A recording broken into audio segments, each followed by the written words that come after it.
Good evening and welcome to the Westminster City Council meeting of June 22nd, 2026. Please stand and join us in the Pledge of Allegiance.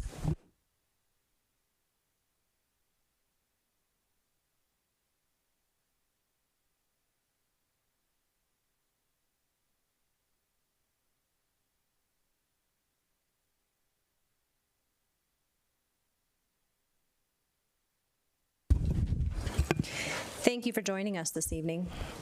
Please remember that our meetings are governed by the rules of decorum posted inside the chamber doors. We ask all attendees to maintain a respectful environment. No disruptions, threats, or audible expressions of support or opposition are permitted. Signs and placards are prohibited, and all attendees must remain seated in designated areas. If you wish to speak during public comment, please sign up in the lobby. Sign up closes at 6:45 p.m. City Clerk, please call roll. Councillor Barajas. Present. Mayor Carmelia.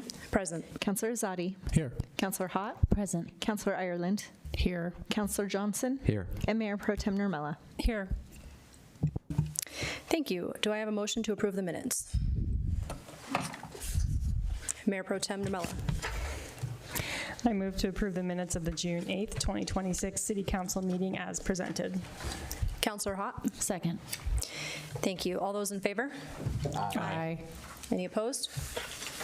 Okay. And that brings us to public comment. Public comment is an opportunity for the public to address City Council on all issues or items pertaining to city business. During public comment, each speaker will have up to 3 minutes for their comments. Staff will follow up with questions and outstanding issues. City Clerk, would you please report the number of email and voicemail comments received and the number of individuals signed up to speak, and then call the first speaker up? Yes, we received 2 emails, no voicemails, and we have 12 people signed up to speak. The first speaker is Cullen Sheelan.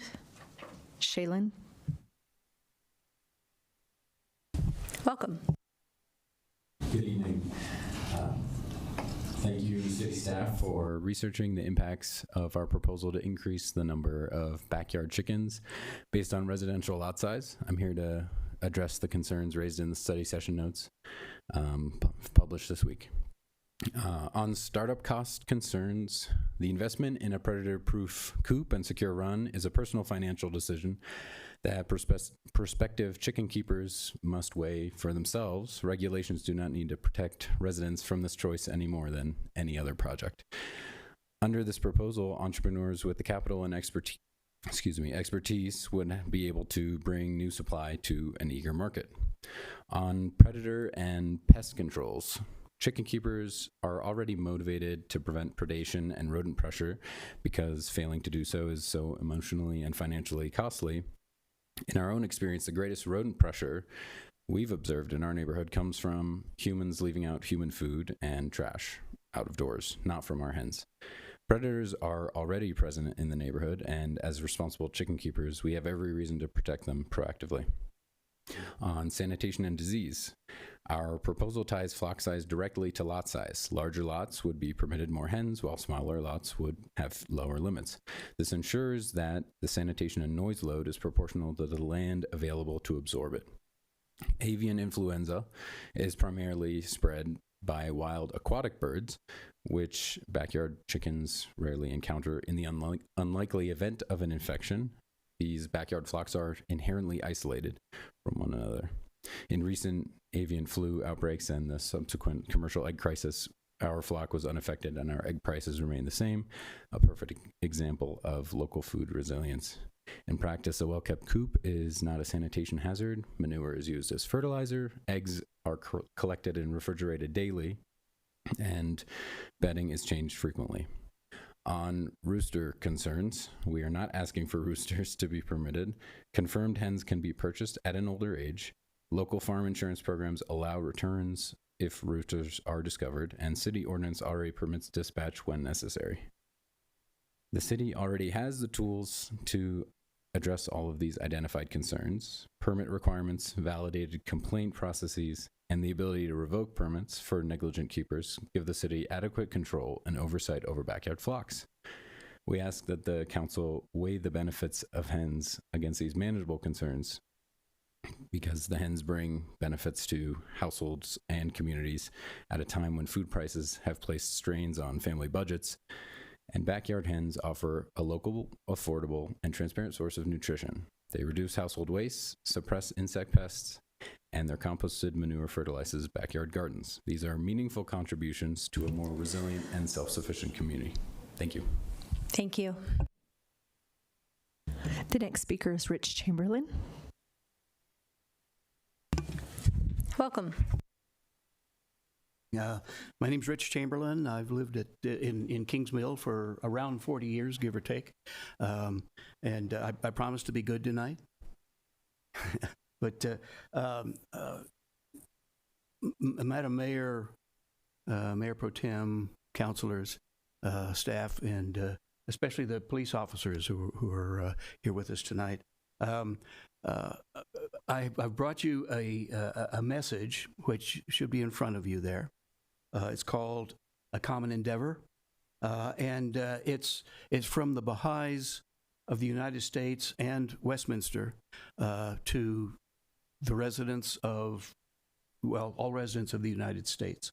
And in the 250th year after the founding of our republic, this message is an important one, I think, for the place where we are as a culture right now.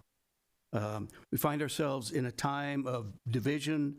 Bonds of friendship are strained. Families have been torn apart. Neighborhoods, communities not getting along. It's too easy, and we see too many people, I know many friends, succumb to despair, apathy, or fall into rancor and suspicion. And then retreat behind narrow walls of bigotry or partisanship.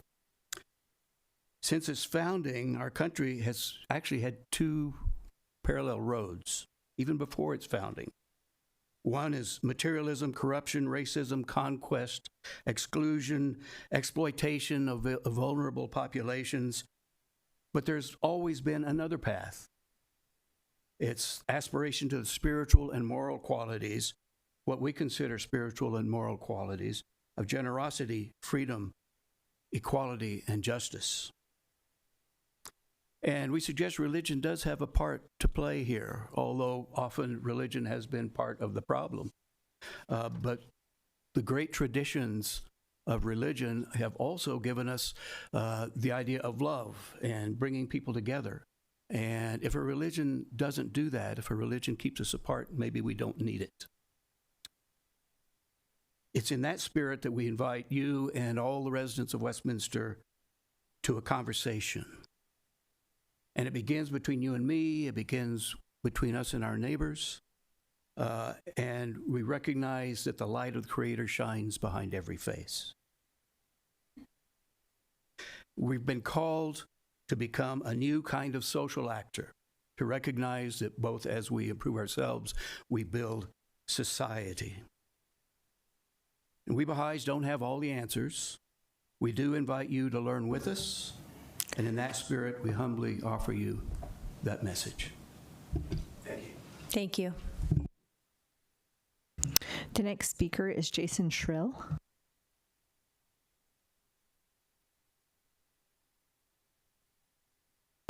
Welcome. Thank you. Good evening, Mayor, council members, and staff. My name is Jason Sherrill. I'm the CEO of Landmark Homes. I'm actually in front of you for a few minutes tonight to speak with what you'll be hearing tonight later at your WIDA meeting regarding our intent to purchase the Holly Park community, or a partially built community called Holly Park. So just wanted to take a few minutes, introduce myself, let you know how excited we are to be a part of the project. My first development in 1995 was at 112th and Huron. My company, Landmark Homes, has been building attached homes for over 30 years up and down the Front Range of Colorado. So really just wanted a chance to be in front of you, let you know again how excited we are to be part of this project, to be part of other projects here in the city of Westminster. As I mentioned, we focus on attached homes. Our intent here is to continue along the same vein of the existing product that is at the Holly Park neighborhood, some attached townhomes. The product there is all two-car garage, about 1,400 to 1,700 square feet. We attempt to attack the missing middle, trying to serve that price point of under the people that can't afford homes. So that's our intent with this project. We think this is a perfect opportunity for us to do that, and we look forward to that opportunity. So again, I don't want to get into a long debate. I'm happy to answer any questions you guys might have as you approach that conversation later this evening, but really more so just wanted a chance to put a name in front of or a face in front of the name of Landmark Homes and let you know how excited we are to be a part of this project. Thank you. Thank you. The next speaker is Megan Dwyer.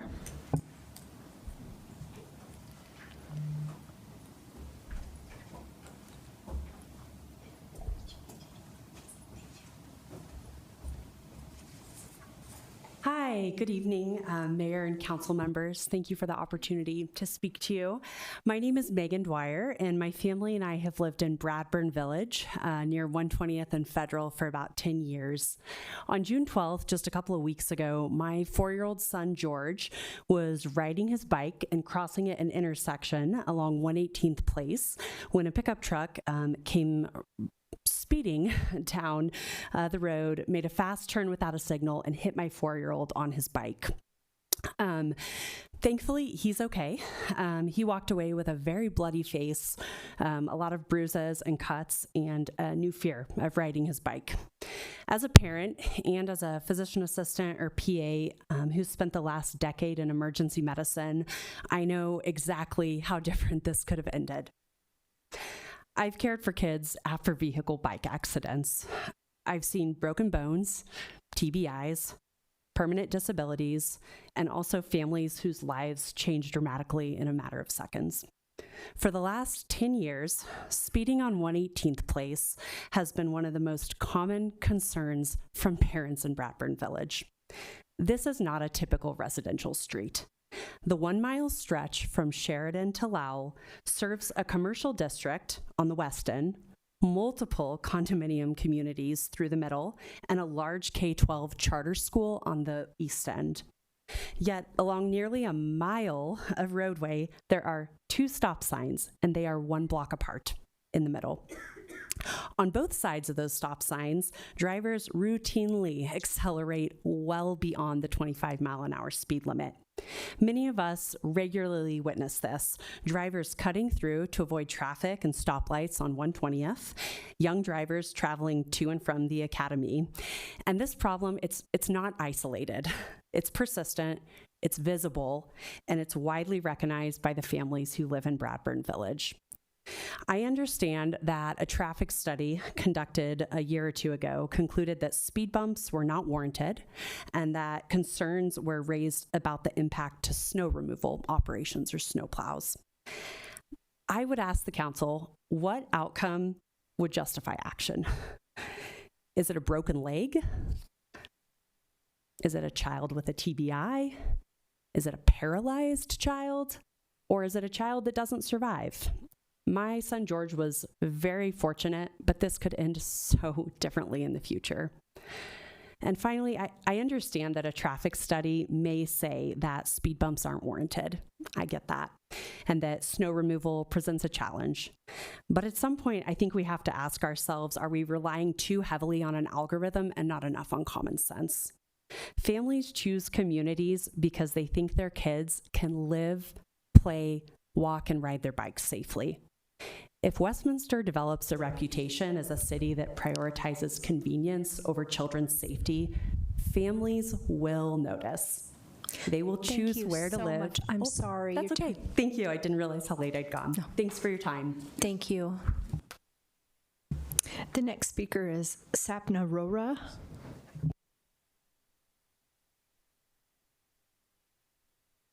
Welcome. Thank you. Good evening, Mayor and council members. My name is Sapna Rora, and I live in Bradburn Village as well, on 118th Place, near the Academy Charter School. First, I want to thank Megan for sharing her family's experience. The incident with her son, while thankfully not fatal, is the most recent and most jarring example of a problem that has been growing for years. It is one of many close calls that we as residents have experienced and witnessed, and it is the reason we are here tonight. For years, residents have observed speeding on 118th Place and have shared countless stories of near misses involving pedestrians, cyclists, and children. A few years ago, my husband contacted the city after multiple concerning incidents near our home at 118th Place and Newton Street, which is on the map there. While a stop sign was determined not to be warranted, the underlying safety concerns have never been resolved. I also want to stress that this is not a school drop-off and pickup problem, which is when I understand some of those speed studies were conducted. During those times, traffic is often congested and vehicles slow down. The danger is the rest of the day. When 118th Place becomes a corridor where drivers, often young drivers, speed at unsafe levels for a neighborhood full of children, families, walkers, and cyclists. This is especially critical because the Academy serves grades 3 through 12 and does not provide a bus system. So many students walk, bike, or drive themselves through this corridor daily. As a parent, I do not feel comfortable letting my 7-year-old daughter cross 118th Place on her own because I do not trust that drivers will consistently slow down or pay attention. We're here tonight because we believe the city needs to take action. Residents have asked for traffic calming measures for years, and we need a clear explanation of why 118th Place has not been prioritized. We're asking for the city to prioritize the corridor for a traffic calming evaluation and propose solutions that will reduce vehicle speeds and improve safety, whether that includes speed humps, speed cushions, or raised crosswalks, which we have seen in many other places in Westminster near schools in residential areas. Our neighborhood is not asking for convenience. We're asking for safer streets for all the families and children we love that live, walk, bike, and attend school here every day. Thank you for your time and consideration. Thank you. The next speaker is Katie Kilcoyne.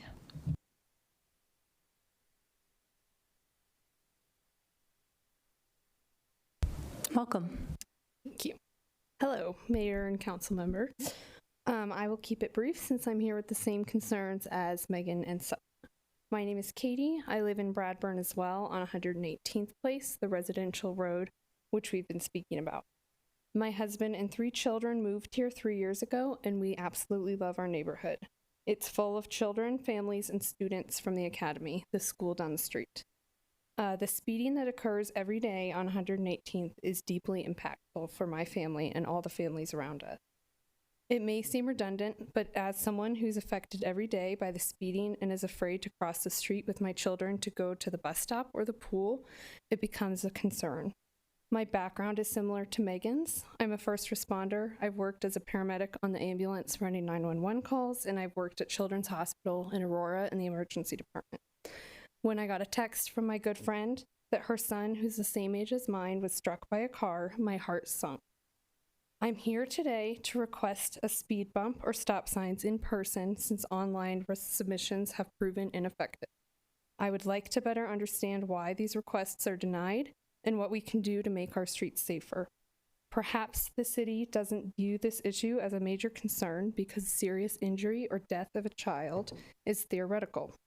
But I've seen a dead child under a vehicle, and I hope that something devastating doesn't have to occur for a simple action to make us residential street safer.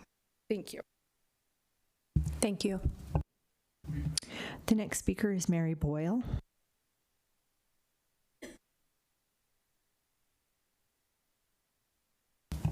Welcome. Good evening. Thank you for letting me speak tonight. I am with Megan, Sapna, and Katie, and I am the last speaker tonight, but not the last resident on 118th Place who is concerned about the speeding that occurs on a daily basis at all times of the day. I've lived on 118th Place right down from the academy for 8 years now, and it has been a concern that has been there, and numerous times that we've reached out to the city, particularly the transportation department, we've just been denied.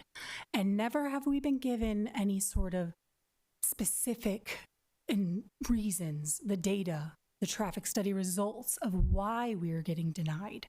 We anecdotally, from living there, see what's going on a day-to-day basis, and we see that change needs to happen. But I would like the city and the council to look into this for us and to find out what exactly are the data points that we're getting rejected for. My kids go to Cotton Creek, and I know that they have raised pedestrian pathways on that street, Green Street. I know that driving by Westfield Village Park, there are speed humps there. So I know that there are other places in Westminster by schools and parks that have traffic calming measures, yet our street has been denied time and time again. And I would like the council to look into this for us and to help us make a change before something drastic happens. And thank you for your time. Thank you. The next speaker is Lee Seeger.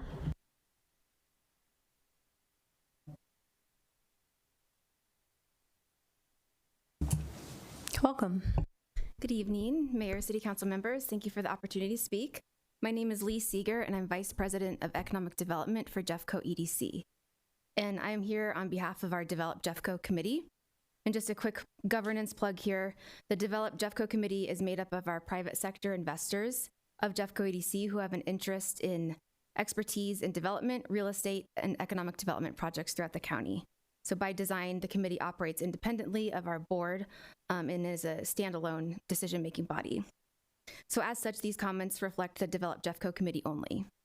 And on behalf of the committee, I am here to express our support for the proposed Gray Star Active Adult Community Project. After reviewing the project, the committee voted to support it because it aligns with our adopted pillars and policies that support housing diversity, address demonstrated market need, and advance continued investment within Jefferson County. The committee also recognizes that the county's population is aging and demand for housing options designed for older adults will continue to increase in the years ahead. This project will help meet that demand.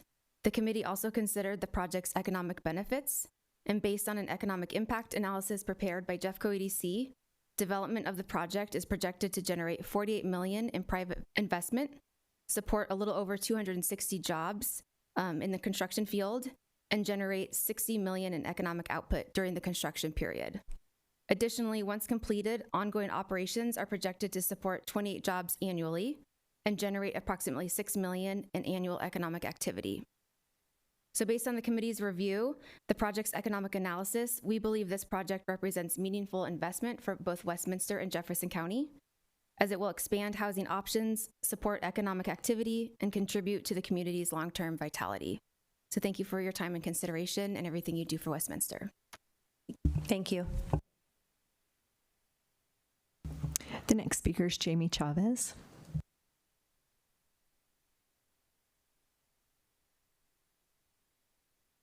Welcome.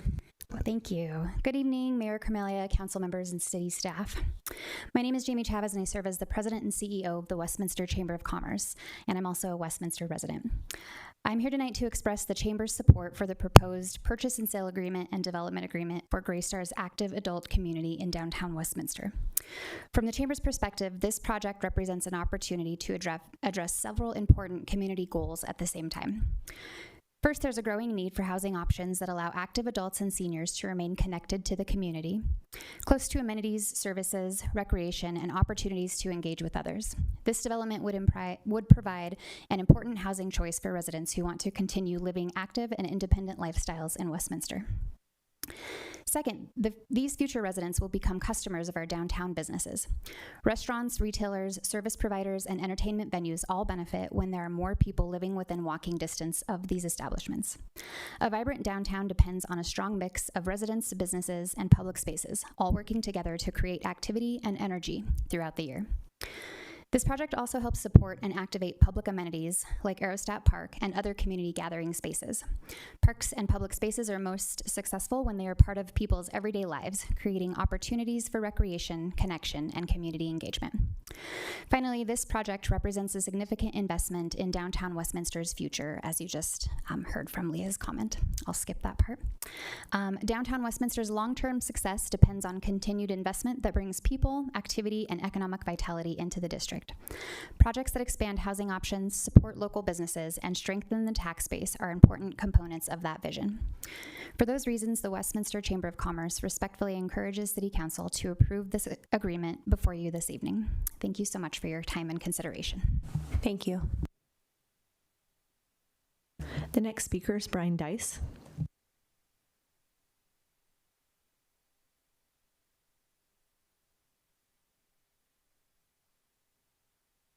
Good evening. Oh, thank you, Mayor. My name is Brian Dice. I sit on the Westminster Chamber of Commerce Board, and I make my living as a real estate broker, a residential real estate broker, to give you a little context for my comments. So I just wanted to say a few words in support of the proposed Greystar active adult living community. I wasn't sure I could get all that out. That's a mouthful. In the new downtown Westminster area.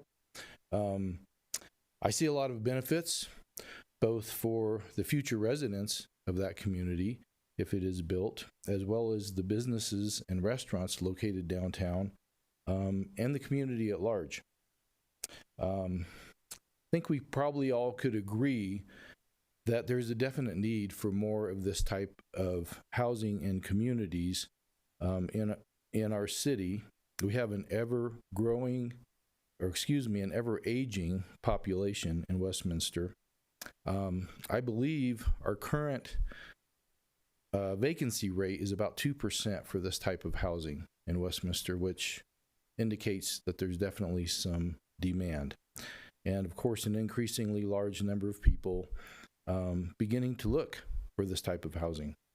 Probably the most common question I get as a real estate agent when I'm talking with people who are considering downsizing, getting out of that bigger home and away from all the maintenance they don't want anymore and not wanting to shovel the walks and all of that. I'm one of those. But where would I go? And that's a legitimate question. Not that there aren't any places, but there really are not enough. And certainly want to keep these people, I think, in our city, in our community. Many of them would prefer to stay in the community that they're already familiar with and they enjoy living in. And that also opens up more housing opportunities for individuals and families who are looking for their next place to live in our city. I know the current residential market is a little bit confusing because we see signs sitting in the yards longer than we're used to, but I can tell you after 30 years of doing this and a few market cycles, when the market shifts, that inventory is going to bleed off pretty quick. And we're going to be hearing about a lack of inventory again. Typically, these are folks who want to have an active social life with their peers, live close to amenities and conveniences, and having something like this in the downtown area where it's so walkable seems like a great scenario. So I hope that you will consider approving this item before you tonight. Thank you for your consideration. Thank you. The next speaker is Nick Whitaker. Welcome. Thank you. Good evening, Mayor Carmelia and members of the City Council. My name is Nick Whitaker, and I'm the Managing Director of Development for Greystar. I'm here tonight to reaffirm our excitement, investment, and commitment to Westminster. As many of you already know, Greystar is one of the largest property management companies in the city. And with that comes the responsibility and obligation to bring safe, secure, and inclusive housing for our residents. I'm here to tell you that Greystar is and will continue to be the best property management company in this city for years to come. That commitment to you starts with being at the table and being a willing partner to Westminster's success. Over the last 9 months, our journey has brought us to the table to listen and partner with a diverse group of organizations and people to make a better community for everyone. We're proud to be community partners in more ways than one. That includes helping organizations like Smart Commute distribute transit passes and RTD information to our residents, partnering with Growing Home to support and bring awareness to parent-teacher programs, and leveraging our Thrive program to ensure our most vulnerable residents get the support and resources they need. We are much more than a property management company. We are true partners in Westminster's success. We care deeply about our work in this community, but I'm not here to tell you that we're perfect. No property management company is perfect, but one of the advantages of being at the table, as we are today, is that we have listened, learned, and reflected internally on how we can be the best stewards of places people call home. We are grateful for the opportunity to sit down with residents and tenant organizations to have a constructive dialogue to continually improve and better serve our residents' needs. And we are committed to continuing that same dialogue into the future thanks to your partnership and support. Lastly, we are beyond excited for the future of downtown Westminster and the opportunity to help its vision grow. As you heard earlier, there is incredible momentum in downtown Westminster that we need to harness here and now. There's a palpable feel and energy to Westminster downtown that we want to be a part of and help succeed. Our project brings seniors, families, employees, and people from all backgrounds to celebrate our downtown to new levels. We stand ready to elevate downtown businesses, activate our new community spaces, and help create a downtown we can all be proud of, all while bringing incredibly needed senior housing to Westminster. In closing, Greystar is 100% invested in Westminster's success. We are fully committed to being the city's best partner and resource for safe and inclusive housing. We are incredibly proud of our project and the work we have accomplished before you today. We appreciate your time and consideration and look forward to answering your questions you may have this evening, including our adherence to all state and local laws, including fees, rents, and other protections. Thank you. The next speaker is Tom Lampo.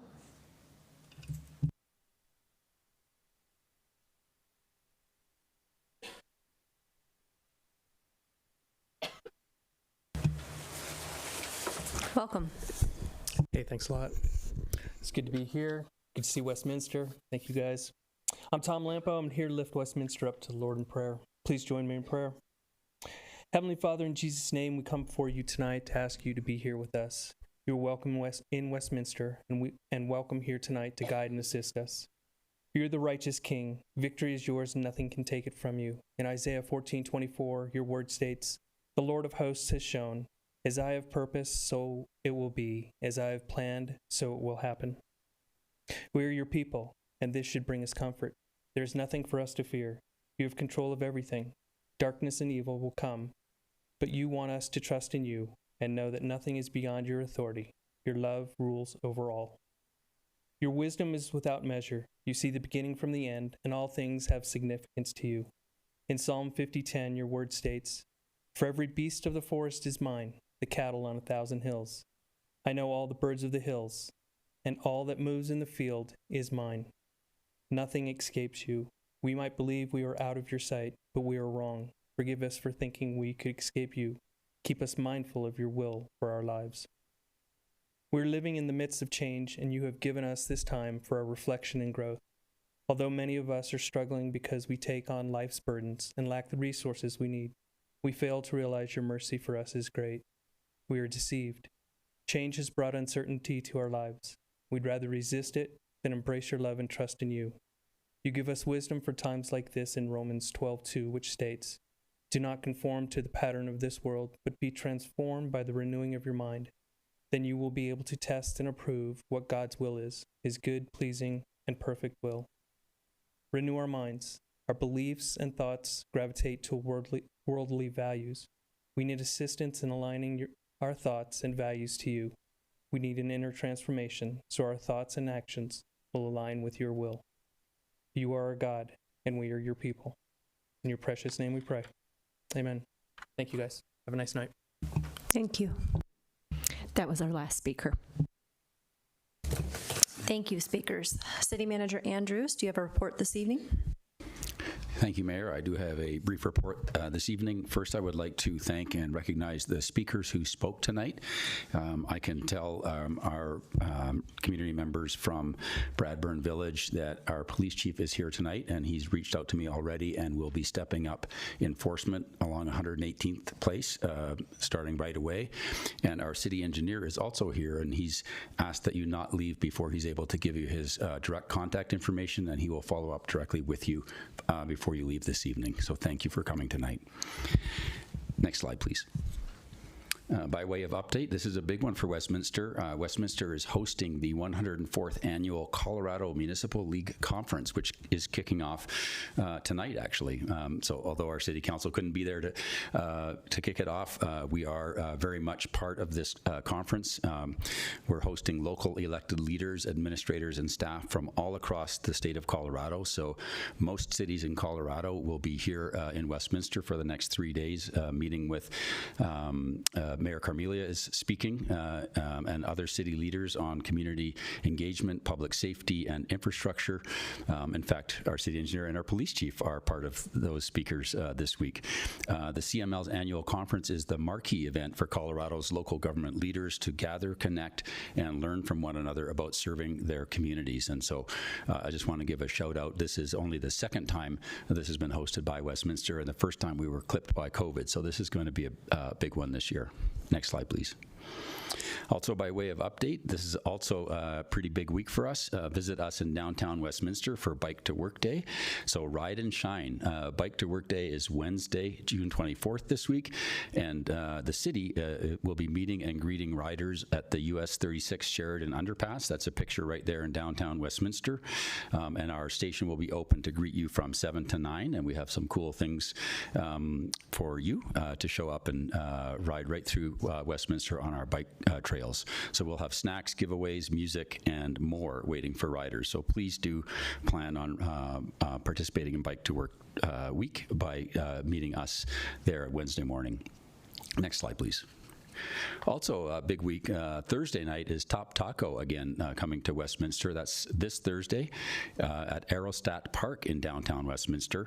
That's at 5750 West Central Avenue, and that will run from 6 to 10 p.m. So Top Taco is an unforgettable evening of more than 60 of the area's best restaurants, and they bring their boldest, most creative taco creations to the table. That's a 21 plus only event, so please bring your IDs, and you can get tickets still available at toptaco.com. So that's right here in downtown Westminster at our brand new Aerostat Park. Next slide, please. On tonight's agenda, I have 2 slides. First up in my report, there are 2 information-only items. The first is on Fire Station 8 on our construction manager general contractor contract. So that's an update reporting on the progress of Fire Station 8 in our northern part of the city. So Fire Station 8 is well underway, and you'll see that in the packet that's available to the community as well.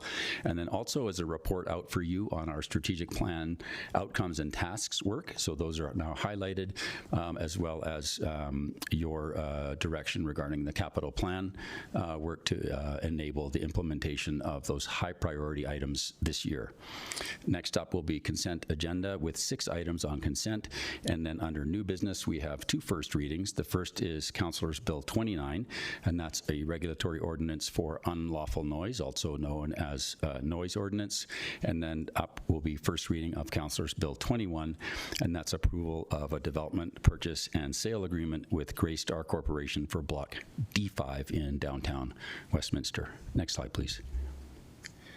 All right, second slide, we also have a meeting tonight of the Westminster Economic Development Authority. 2 items of new business. Resolution 251 is approval of a development agreement with Pumpkin Ridge Holdings, LLC for the Holly Park property, and thank you to the CEO of Landmark for speaking to that proposal tonight. And then Resolution 252, which is approval of a proposed development, purchase, and sale agreement with Greystar Corporation, also for Block D5 in downtown Westminster. So those are 2 parallel items tonight, the City Council action to consider, and also the WEDA, or Westminster Economic Development Authority action. Under post-meeting tonight, we have a presentation which is a proposed Councilor's Bill amending the Westminster Municipal Code regarding the keeping of chickens, and thank you to the speaker that spoke to that tonight. And then finally, an executive session, which is a proposed economic development agreement involving a targeted industry prospect. Next slide, please. This week, Tuesday, June 23rd, we do have another meeting, the 6th meeting of the Water Task Force. That's right here at City Hall from 5 to 7 p.m.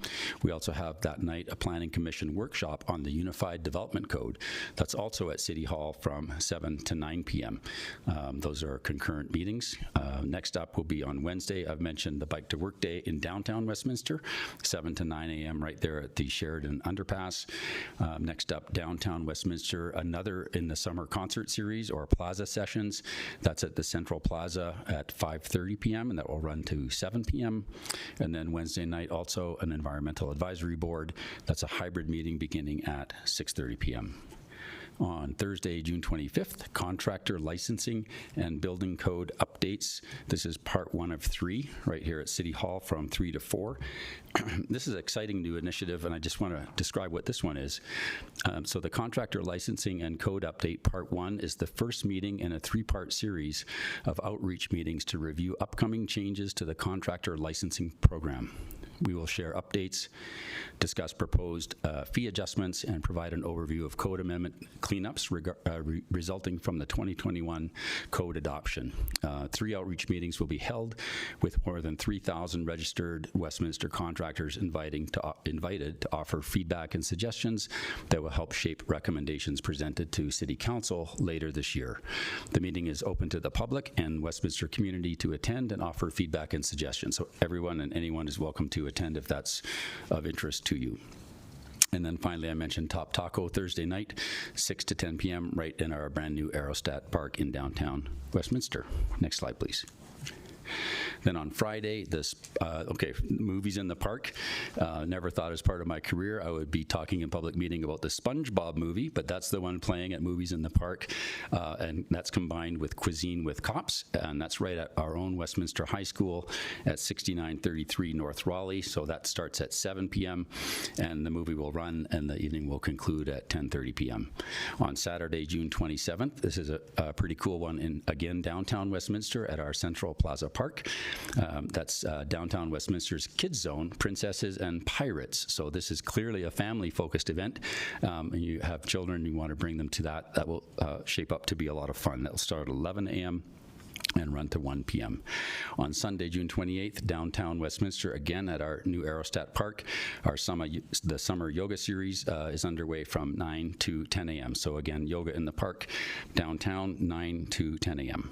Next slide, please. at our next meeting of City Council, I want to note that that will not be on Monday, June 29th. That's the 5th Monday of the month. And by charter, there are only two Mondays a year that does not have a scheduled City Council meeting. This is one of those two. So there is no meeting of City Council on June 29th. Also, I want to note that city administrative offices will be closed on Friday, July 3rd in recognition of July 4th celebrations. And finally, point out that our next meeting of City Council will be a study session, and that will be Monday, July 6th. And then finally, Mayor, before I wrap up my report, I would like to note that with City Council having just passed Resolution 16, supporting Front Range passenger rail service at its regular meeting on June 8th, the timing is right for a letter of support for City Council to send supporting Front Range passenger rail service in Westminster. And given that this is the first regular meeting of City Council since the adoption of that resolution, and there is no meeting of City Council next Monday, what I would suggest, Mayor, is perhaps you take a poll of city councilors as to whether council would like to advance a letter of support in follow-up to the resolution. And I would note that if the majority of city council directs, we'll go ahead and draft that letter for the mayor's signature, and we would take note of any city councilor not wanting to be included in that letter of support. That's all I have, Mayor. Thank you so much. Before I move to questions or comments on the city manager's report, I'm going to go ahead and take that poll on the letter to the Front Range passenger rail. So I will go ahead and start with Councillor Ireland. Great, because I have things to say about this. So we had a letter sent out this week for approval, and I thought long and hard about it. I know that I previously supported this in consent agenda, but as a time I reviewed it as an opportunity worth exploring. I also understand many people are excited about the concept, especially because of the potential connection to our new downtown and the economic development opportunities that could come with it. However, as I've spent more time thinking about the proposal and its long-term implications, I'm developing reservations I deserve serious consideration before any commitment funding is made and I can give my full support. One of my concerns is cost. Passenger rail projects often require substantial taxpayer subsidies, not only for construction, but also for ongoing operations, maintenance, and future upgrades. Given current economic uncertainties and our other competing priorities, I think we need a much clearer understanding of long-term financial commitment and who will ultimately be responsible for paying for it. I'm also concerned about ridership. We have already invested significant taxpayer dollars in fast tracks and other transit projects, and transit ridership has not always met the expectations that we originally projected.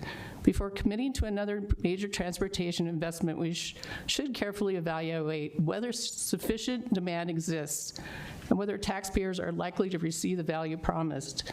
Another issue has received relatively little discussion is the noise and neighborhood impacts. While passenger rail is generally quieter than freight rail, it still generates noise from train operations, wheel-to-rail contact, warning horns, station activity, and increased train frequency. We already hear concerns from residents regarding existing train noise, and those impacts on nearby neighborhoods should be not overlooked. Finally, transportation technology is changing rapidly. Autonomous vehicles, robotaxis, on-demand transit services, and other emerging technologies may significantly alter transportation patterns in the coming years. Before investing billions of dollars in fixed rail infrastructure that could take decades to fully realize, we should carefully consider whether more flexible transportation options may better serve future needs. I remain open to learning more and appreciate the excitement surrounding passenger rail. However, I believe it is important to have a thorough discussion about the costs, ridership projections, neighborhood impacts, and long-term viability of the project before asking taxpayers to make a substantial financial commitment. So for that reasons, I will not be supporting this letter at this time. Thank you. Thank you. Councillor Hott. Yes. Yes. And I just want to address the thorough words from Councilor Ireland. So thank you for that really thoughtful piece there. I'm not going to attempt to answer some of those, which have been answered by the FRPR, but I am a yes for this position. Yes. Thank you for this. Mayor Pro Tem and Mayor, I would say I share similar concerns around responsible use of taxpayer money. However, I'm also very grateful for the role that this body has had to keep Westminster relevant in the conversation that is often passing multiple municipalities by. And so I'm very grateful that Westminster is at the table. And so for that, I'm saying yes. So my only comment here, so I'm a yes, but I just wanted to add a caveat that we did receive a letter from the 16-year-old on concerns. So I would hope that some of that input is in the letter itself to enhance it, and also on messaging, right? So we talked about messaging and the marketing that's needed to change hearts and minds from past generations and new generations. We have to really focus on that. So I would hope that some of that is in the letter as well to encourage our RTD. But in general, of course we need to do this. I just wanted to make those points that the letter needs to include probably more of that stuff. Thank you. Thank you, City Manager. Council, do we have other thoughts or questions on the council report? Not council comments yet, but just on the City Manager's report. Okay, thank you so much. Well, we will now move on to council reports. Councilor Zadi. Thank you, Mayor. I wanted to directly address the residents who came on the 118 speeding issue. I think that's really well timed and really important. So my other job is EMT. I also see a lot of injuries related to speeding, and as a counselor in general, I've talked about, a lot of us have talked about a lot of different streets, the need to crack down on the speeding and the interventions needed, right? We need more speed bumps, we need more stop signs, more traffic lights. And I take your point about the traffic studies, the speed studies, really seriously. I think this would be a good time to actually look at to take a deeper dive of these speed studies, because I've been here maybe 4 or 5 years now, and that has been, I've never dived into, what exactly are the criteria that we're using when we do these speed studies, but that has been a huge reason why we haven't done a lot of interventions, and I'm curious if that needs a reform or two, right? To look at the thresholds, the criteria, et cetera, and that might help some of these streets, because not just on 118, but Independence Drive, and there's lots of streets that we've talked about for lots of years, and the big barrier has been these speed studies. So thank you for bringing that up. Mayor Pro Tem Demella. I also want to thank the residents from Bradburn, and similarly just ask the question of what is appropriate, even though we do the studies, and sometimes just in my line of work, I also work for a different city, and in talking with the police chief there, it's sometimes you get the data, but it's not overly useful, because when you're doing the readings, people actually slow down when they see the reader. So, I think there's a lot of nuance, and just knowing that when you live there, I used to live on 118th, and I know exactly what you're talking about. So I do hope that we can find a way to address it. I know speed bumps may not be the answer, but I'm sure hoping we can find something. Thanks. Thank you. Councilor Ireland. Yes, thanks for everyone that came out to speak tonight. I also feel for you and your children. I advocate for families. I have a big family, so I feel for you. You're not the only ones in our city that are concerned about crosswalks, their children. So I think maybe this is something we need a study session on, because you're not the only place that we're having issues with. So I think that would be a good topic. And I hope we find answers real soon before someone else gets hurt.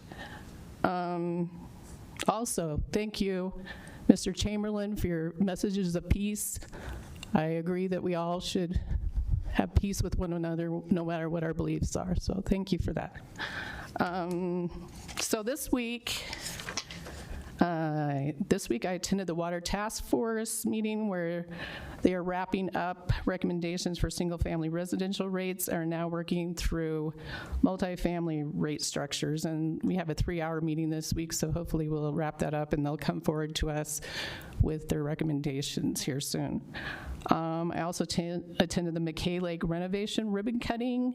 People were excited about that. It took a little longer than we thought, but hopefully people enjoy the new pass there. The parking, especially, we only had 16 parking places before, now we have 70. So I'm sure we'll have more people enjoying that area. That's one of my favorite spots in Westminster, so thank you. I also attended my campaign kickoff. I am running for House District 29. I appreciate the support that I have been given. I know that no matter how I serve you, whether it's city council or a House district, that I will always work for you. So I just want you to know that I want to serve you in whatever capacity I'm given. So thank you for that, everyone that helped me. Also, I attended some other activities, but I won't go into them now just because of time. But thank you so much for everyone that came. And of course, Tom, always thank you for your prayers. And I enjoyed the rain last night. He's been praying for moisture, so hopefully we continue to have that. Thank you so much. Thank you. Councilor Barajas. Thank you, Madam Mayor, and thank you to the speakers. I'll circle back to some of the comments from those, but I wanted to highlight a few things. Doubling the thanks to the city for hosting the CML conference. That's a lot of, I went to go check it out right before our meeting, and there are lots of people from all over the state. So not only is it a great kind of commercial and revenue boost, but also just a chance for Westminster to, again, stay at the table and kind of lead the conversation a lot of these. So I'm really grateful for the work, even if some of the attendees were hoping for kind of a mountain resort experience. We're giving them the best we can with the open space right there by the West End and City Park. Was able to attend the Pride Night at the Butterfly Pavilion, which was super, really fantastic. I just want to highlight again how grateful the CEO was to the city for being great partners. We had Councilor Hott and the mayor were there as well, and just multiple avenues of connection there to the Butterfly Pavilion to make sure that they feel loved and welcomed in our city as an incredible partner. I had the chance to join the Westminster Chamber of Commerce, the Westminster Chamber of Commerce with another group for an elections tour at Jeffco Election Center. We're hitting primary, the primary elections are just a week away, and election season is around the corner. And given the national discourse and distrust over, there are certain bodies and certain people's distrust with our elections, I really encourage anyone who has any sort of misgiving or any sort of questions to go on this tour. It's open to the public. You just have to sign up. It's very secure. It is super top notch. And, I got a million questions answered, and I feel like I knew a lot anyway. So I highly recommend that. Had the chance to join Councilor Zadi on his HOA tours. I think we've mentioned a bit on this council. I think it's important for us to engage with. We're seeing aging infrastructure in a lot of places, and that's super expensive to upkeep. And I don't know if every organizational body in the city has planned for this sort of upkeep, and so we need to really dive deep into, what we can do as a city to really facilitate not only best practices, but ensuring that our residents have safe and secure infrastructure for themselves. I had a meeting with Growing Home here at City Hall, and while I was here, I got to stumble into the staff celebration of Juneteenth, which was amazing.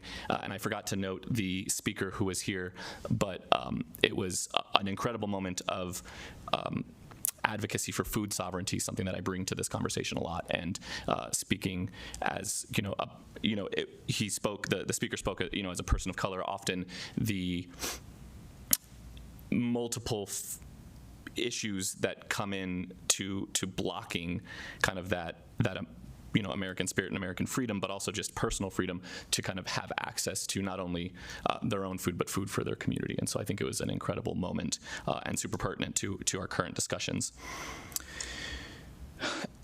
Finally, just on city events, I had the chance to go to a couple of retirements these past couple of weeks, and I just want to mention, I went to one of the retirements I went to was for a battalion chief in our fire department, and he spoke with such fervor around a lot of things for the city, and you could just see the camaraderie that exists within the fire department, which I was super grateful to kind of bear witness to. But he was a battalion chief, so he wasn't covered by the union, but he was still a member of the union. He chose to actively engage with the union, and I think it kind of speaks to the important moment that I know other councilors have mentioned before about how we are really in a great moment where city staff, city council, and the individual departments of our city are really kind of cohesively, synergetically directed towards high levels of service to our community.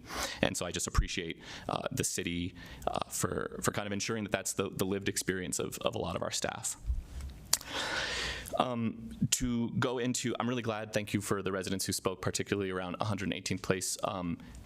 It's great that you're here tonight. Specifically, we have a lot of developers in the room who design a lot of these roads, and so hearing the lived experience I think is really important for not only city staff but also the other community members who kind of engage in the building process to see the real impact of how design meets people.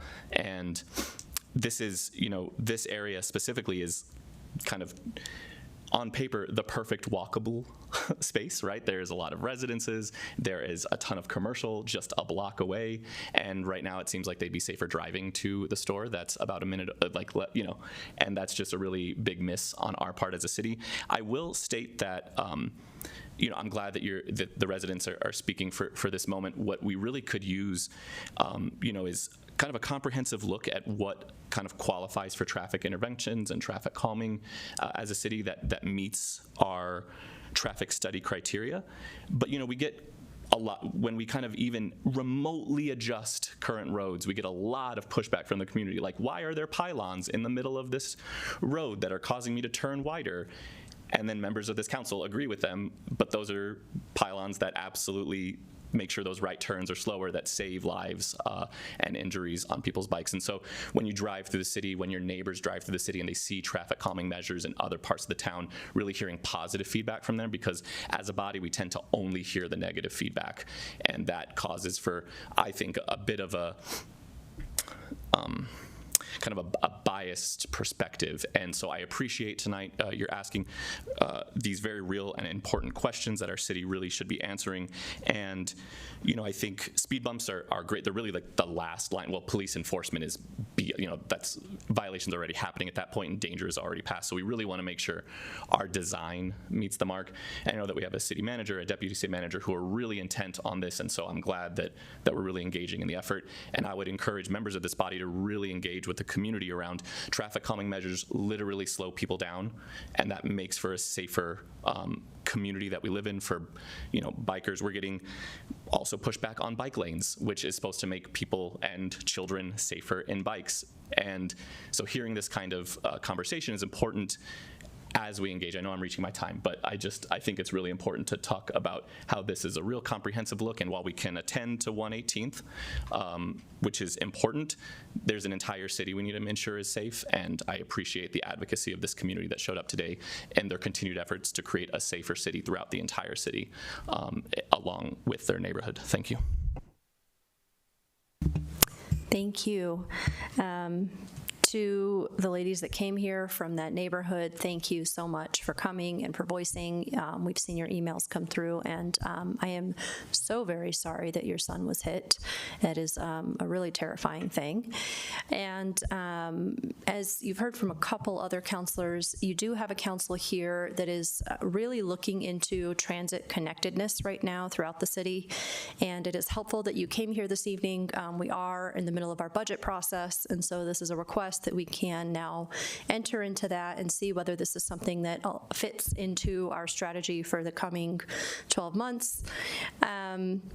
And this has been an ask of mine for the prior 3 years, has been prioritizing bike lanes, which, as you just heard, is not always a top priority, and prioritizing safety for pedestrians throughout the city, because we have beautiful trails and they're wonderful for hobbyists, but they don't always connect to shopping centers. And I think that you should be able to get through your city from one place to another safely and not have to cross, dangerous roads.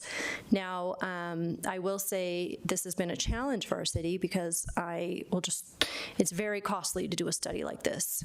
Mapping out the transit to our TODs and to our centers, it's a big ask, and so that's why this has been pushed.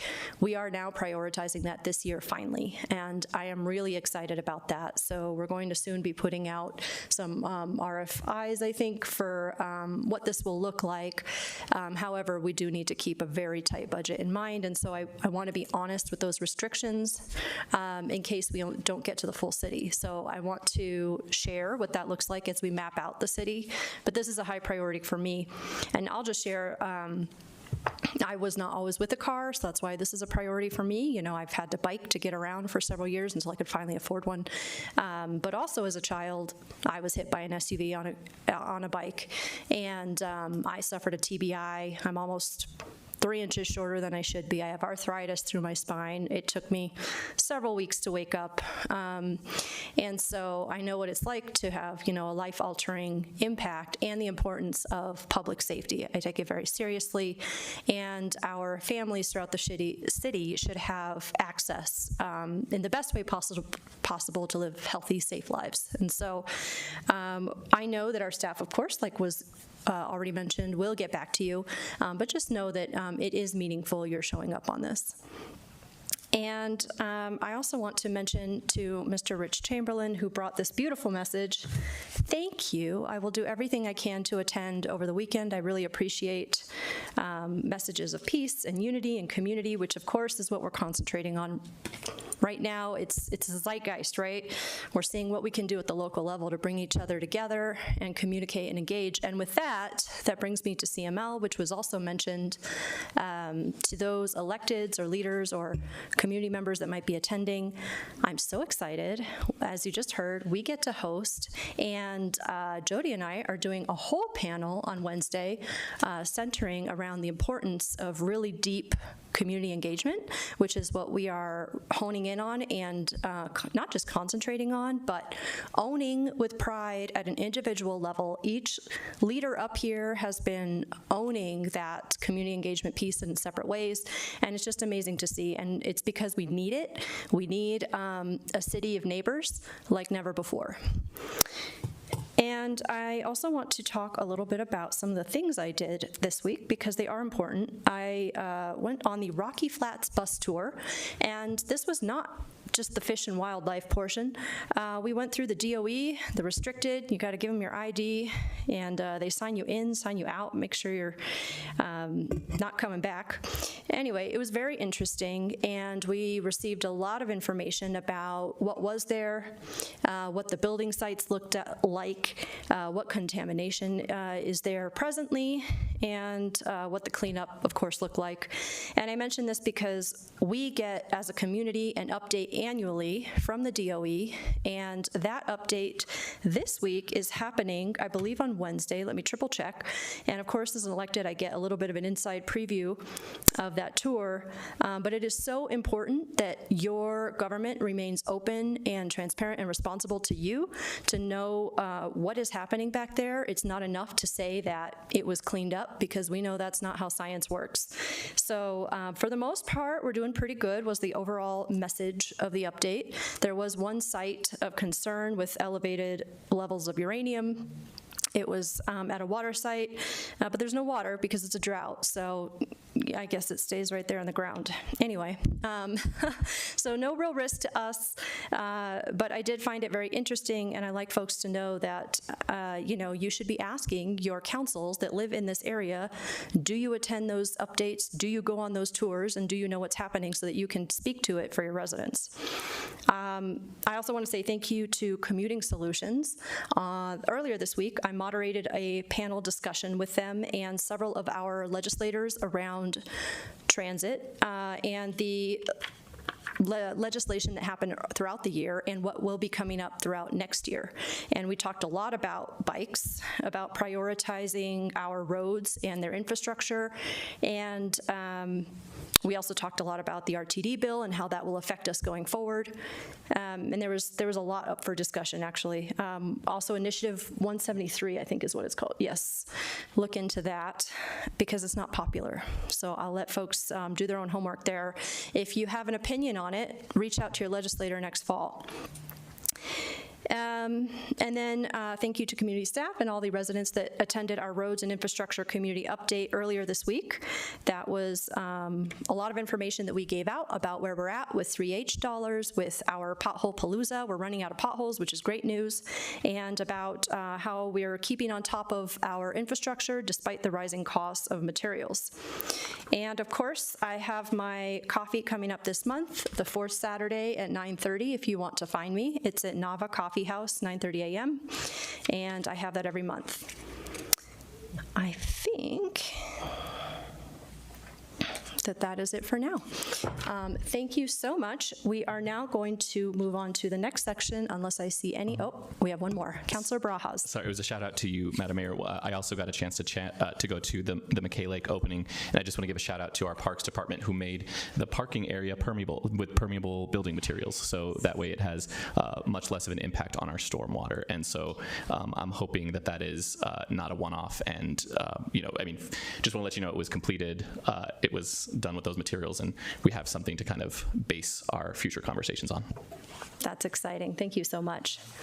Good work, teams. Okay, do any councilors have any potential agenda items for future agendas? Councilor Barajas. Thank you, Madam Mayor. And there's no timeline on this one. I know that staff has been working extra hard and lots of overtime, but especially because we need to land this. It's a very delicate topic, and we need to land it incredibly well. So whatever process makes sense in terms of information session and then study session, we can double back if necessary. But I would like this council to consider, in light of the drought and rising energy costs, a moratorium on data centers until we're able to kind of have the appropriate public hearing space to make those decisions. I think the community has been overwhelmingly concerned, and at least bring that up for discussion. Thank you.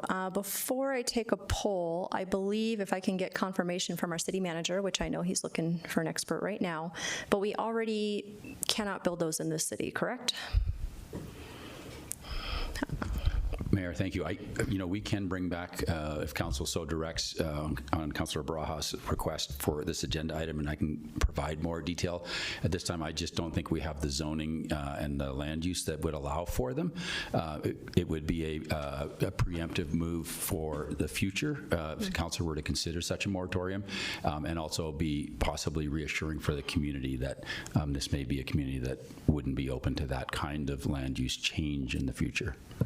Understood. Okay, well, with that, Councilor Barajas, I will go ahead and take a poll of our peers and see if they'd like to see this on a future agenda under no strict timeline. Councilor Ireland.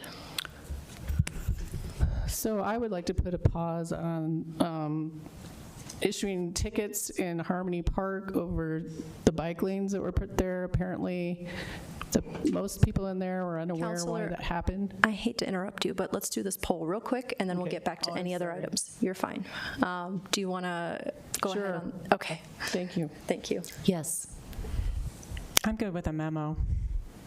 So. Yeah. Yes. Yes. Yes. Absolutely yes. Thank you so much. Okay, and then Councillor Ireland. Sorry, I jumped the gun. Anyway, Harmony Park is having problems even parking in front of their houses because we put bike lanes there and they used to be able to park there. And I think that's bad for their property values because they have nowhere else to park other than other people's roads, and they're getting nasty notes on their cars from other neighbors. It doesn't create a sense of community. So I would like to put a stop to the parking tickets that they're getting there until we investigate what happened in there. I guess before I take a poll on that one, City Manager, I'm asking, is there any, this is, city attorney if it's legal. That's true. I think I should be going to our attorney. You know what? Good call out. Attorney Frankel, thank you so much. Do you have any insight as to whether this is possible? This is a topic I haven't broached before. Are we able to put a moratorium, and what are your thoughts on this? Thank you, Mayor. Well, right now the parking regulations are in the code, and I think it would, if this is a subject that City Council wants to discuss at a future meeting, you can absolutely poll and we can arrange for that discussion as to what it would look like. It would potentially be a code amendment, or, I think it depends where council wants to go on the parking program versus bike lanes question. But right now, with the code saying what it does, I would recommend a study session or some kind of discussion of the subject to see exactly where council wants to go. Councillor Ireland, Councillor Azadi. A quick question. Are you asking for a code amendment or just a discussion? Well, I want to know how we got here, because it didn't happen that long ago that this was changed over to bike lanes strictly, and they used to park there without getting a ticket. So how we got there, and how do we share the bike lanes with also the people that live there to park? Because they're only seeing like one bike every 3 days, the ones I've talked to. So you only want a discussion, not a code amendment? Yeah, well, if it takes a code amendment, that's what I would like, but apparently the code was changed not that long ago because they used to park there. Thank you. Okay, so I appreciate that. So are we, let's do a quick poll on whether we'd like it sounds like this is time sensitive. So hopefully we have time on our future agenda in 2 weeks at the study session maybe to slip this in, a short discussion. Before we proceed with the poll, I want to make sure that's possible. Mayor, thank you. If council so directs to have this put on a future agenda item, we will get it back to you as soon as we can. I believe the next agenda on study session, Abby, is that the one that's got a lot on it that night? Abby cautioned me before this evening if there's a request for a study session, the next one. We currently have Water Affordability Task Force report out, presentation by staff on the Rental Housing Committee outcomes. We have recommendations on 2021 International Property Maintenance Code adoption, and we have presentation of proposed options to address City Council feedback on event centers and live entertainment venue ordinance. So, Mayor, that's a full night, but we can strive to get this one up then, or we could bring it in the next night as a post-meeting item or an information only with options. Understood. Councillor Ireland, what are your thoughts here? Well, if we have full evenings, a post-meeting would be great, because these people have a right to be upset because they keep getting tickets and they have nowhere else to park. They don't have that much parking behind their properties. It's all garage and an alley, so they've been used to parking there for years. So I would like to know what happened that we changed over, and if we can change back and at least share the road with the parking too. All right, I'm going to make this a double ask to staff. Could we possibly get a memo on this item as to what changed recently, and then we'll take a quick poll as to the discussion on the moratorium. If that sounds all right. Starting Councillor Hott. Oh, thank you. Allowing people to park in bike lanes defeats the purpose of a bike lane, so I'm a no. I live in Harmony Park, and I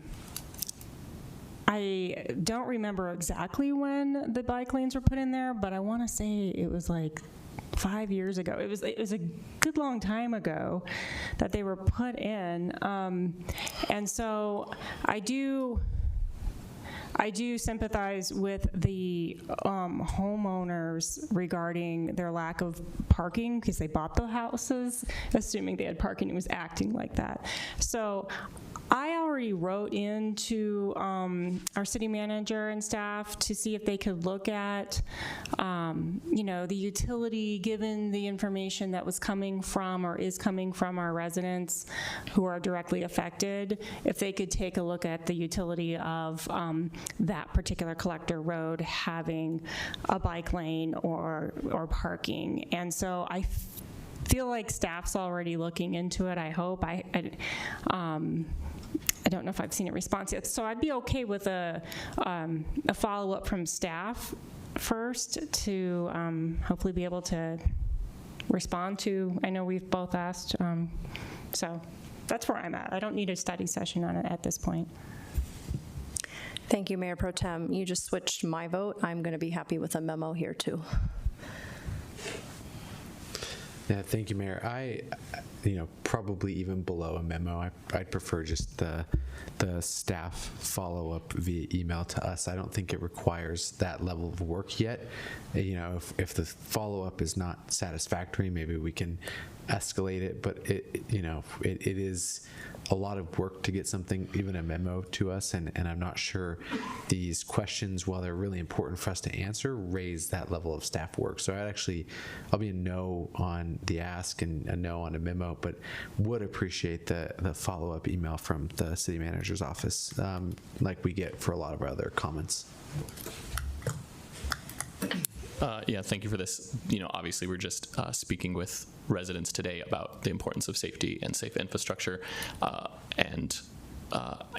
I'd say yes because I'm into this conversation and I'd want to know more. I don't know whatever that yes would entail. I would be remiss if we move agenda items around to kind of attend to it, but so I guess I'm a yes because I want to have the conversation, but I mainly to have the conversation to engage in a lot more information. If that information comes back to us as just an email, that's fine as well. Yeah, I think that Councilor Ireland's ask is reasonable. As someone who's going across right now, going to HOAs and having these meetings and these events and listening to people, if the residents of that HOA are curious about the history and why it is, I think that does warrant staff time. As they do with everything else, as we have questions all the time, I think this is definitely something important that we should definitely respond to if a bunch of residents are asking for an explanation. So I would definitely be a yes on this, on the information coming back. I agree with Mayor Pro Tem on the study session ask is premature because we don't, there's a lot, we need to first explain the history and understand the history before we even, deep dive into a whole study session on it.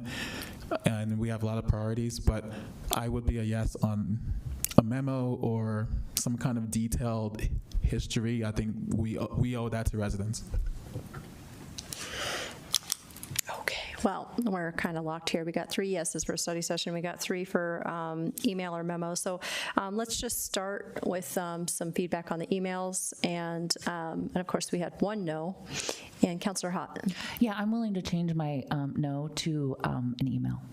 Thank you. Mayor Pro Tem and City Councilors, given that there's no meeting of City Council next week, the most timely approach would be for me to get you an email as quickly as I can from the team. I know they're already looking at it. I've already asked for a review of what's happening, what happened leading up to it, and then what the current state of affairs is, and then possibly I'll see how far I can stretch that email to possibly even include possible next steps. But at a bare minimum, I can get you an email before the next meeting of Council, which isn't until July 6th, which is the study session. So we'll strive to, I'll commit to getting you an email before that. You can all get that information, and then we can take the next step when we next meet. Much appreciated. Councillor Ireland. Thank you for that. Thank you. We'll move from there. Okay, I'm going to move on to the consent agenda. Do I have a motion for the consent agenda? Mayor Pro Tem Demella. I move to approve consent agenda items 9A through 9E. Councillor Hott. Second. The motion has been moved and seconded. Any further comments? Okay, roll call, please. Councillor Barajas. Yes. Mayor Carmelia. Yes. Councillor Azadi. Yes. Councillor Hott. Yes. Councillor Ireland. Yes. Councillor Johnson. Yes. And Mayor Pro Tem Nurmela. Yes. The motion passes on a 7-0 vote. Thank you. There are no appointments or resignations this evening, and there are no public hearings this evening.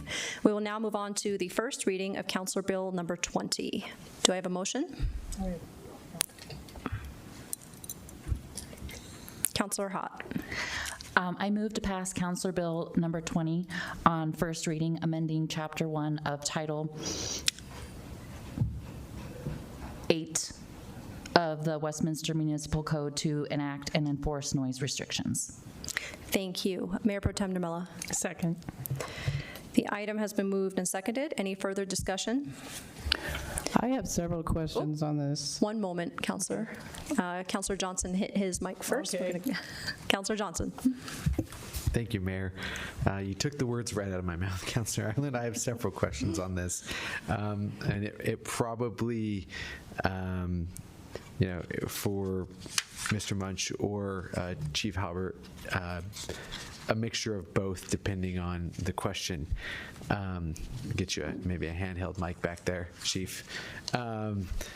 So in reviewing this ordinance, I understand the concern that we hear from residents around excess noise. And, the way I kind of categorize it as four things. It's, we hear a lot about airplanes, we hear a lot about trains, we hear a lot about cars, and we hear a lot about parties, right? Like those are the four things that we hear of. And I know in this proposed ordinance, we don't have the jurisdiction over airplanes. That is the exclusive jurisdiction of the FAA. We don't have jurisdiction over trains. That's the federal and state government. So we're really talking about loud cars and loud people / animals. And I reviewed the memo, and I'm curious in kind of the two approaches that we currently deal with noise and noise abatement.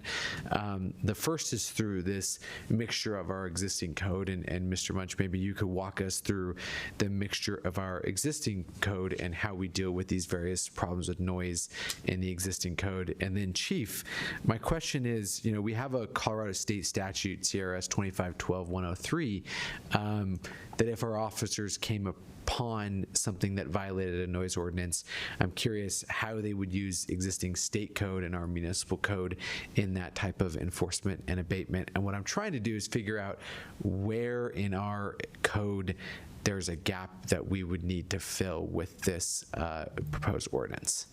So take it from there. Matthew Munch, Assistant City Attorney, just for the record or anybody who is watching. Let me do my best to see if I can answer your question, sir, and we'll see if I did a good job. As far as existing code goes, you are right. There really is, we are fairly thoroughly preempted when it comes to airplanes. Trains is much, much, much more complicated, but for the most part, we are preempted. The way we can affect train noise is a long, complicated procedure, which involves a Public Utilities Commission. And I can tell you there are people on the city staff who are already working to do everything they can in that regard. The most common noise enforcement mechanism that we have, the best Mr. tool, Munch, Yeah. I'm sorry, can you move a little closer to the mic? The stream is having a hard time hearing you. Oh, sorry. My understanding is the best tool that we have currently for enforcing noise restrictions would be disorderly conduct. That is similar to the state statute. It's fairly broadly written. It comes from this sort of an individual perspective of what does and does not cause disruption to other people. And there's no reason you couldn't use disorderly conduct to cite somebody right now. I know that there are also other noise restrictions specifically on animals. I believe there was a question about fireworks, if not from you, sir, then from somebody. We have an entire section of our code under police regulations dedicated to fireworks and fireworks restrictions, and it's quite thorough. Really, nobody should be using fireworks except for the city and its contractors. And even then, it's fairly well reviewed. As far as state enforcement, I can't really speak to what the police may or may not do with regards to enforcing the state statute of 2512-103. What I can tell you is that could not be written into our municipal court, because it would not be a violation of CRS 2512-103 would not be a violation of a municipal code. So it would not be enforceable in our municipal court, and it would not be enforceable by our code enforcement personnel. What the ordinance that is in front of you today does, essentially, you may have noticed it bears a striking resemblance to 2512-103. That's intentional. That way, it essentially doesn't make unlawful anything that is not unlawful right now, but it allows for greater, swifter, and more flexible enforcement, in that Westminster Police can cite it into Westminster Municipal Court, and it can be enforced by code enforcement officials, because it is a civil violation. It must be a civil violation to match up with the state statute. And also, our municipal court will allow for greater flexibility in dealing with something like this, rather than handing it off to, as we would have to for a citation under 2512-103, hand it off to the county court, where they have a lot on their plate.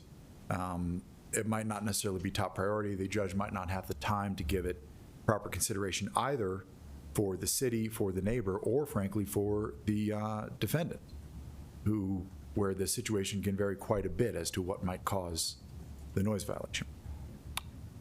Did I answer any of your questions in that? Yeah, thank you. I appreciate that. The one that you missed that maybe we could talk about a little bit is the car noise and the model traffic code, and how, if someone, our police respond to a car that's creating significant noise, what kind of remedies does the model traffic code provide us? You can see, as you've noticed, that the ordinance in front of you today or tonight does not address car noise. The reason for that is, one, we wanted to make sure if we were going to do something that tried to regulate car noise, that it would be done very carefully. It was not good enough for us to just copy and paste the state statute into something like that.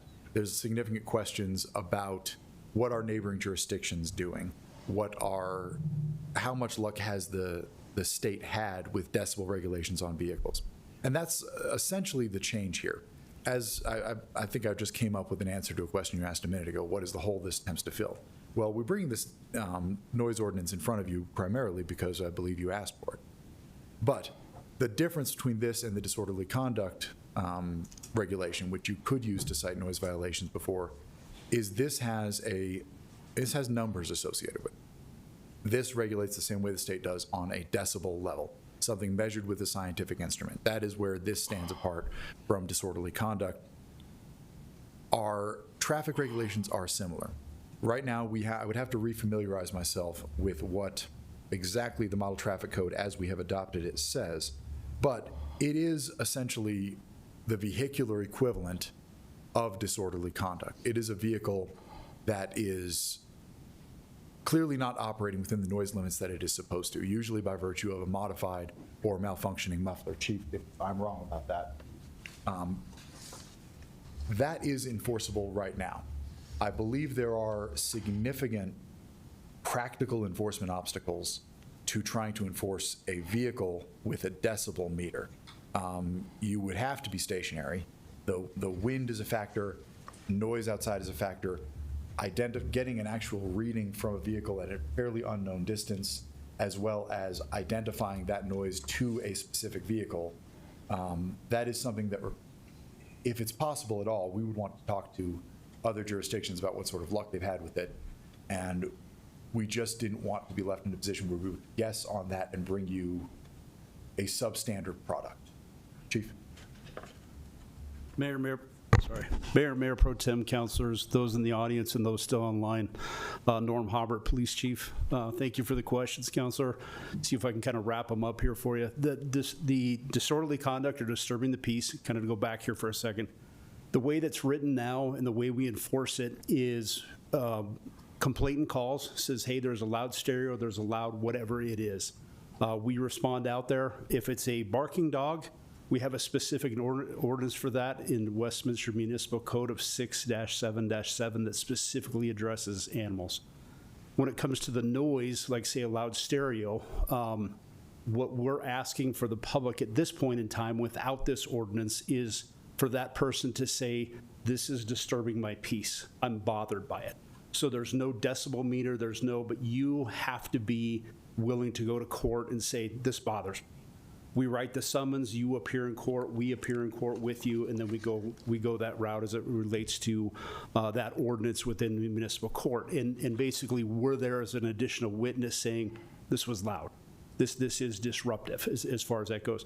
But there's really no objective measure for that.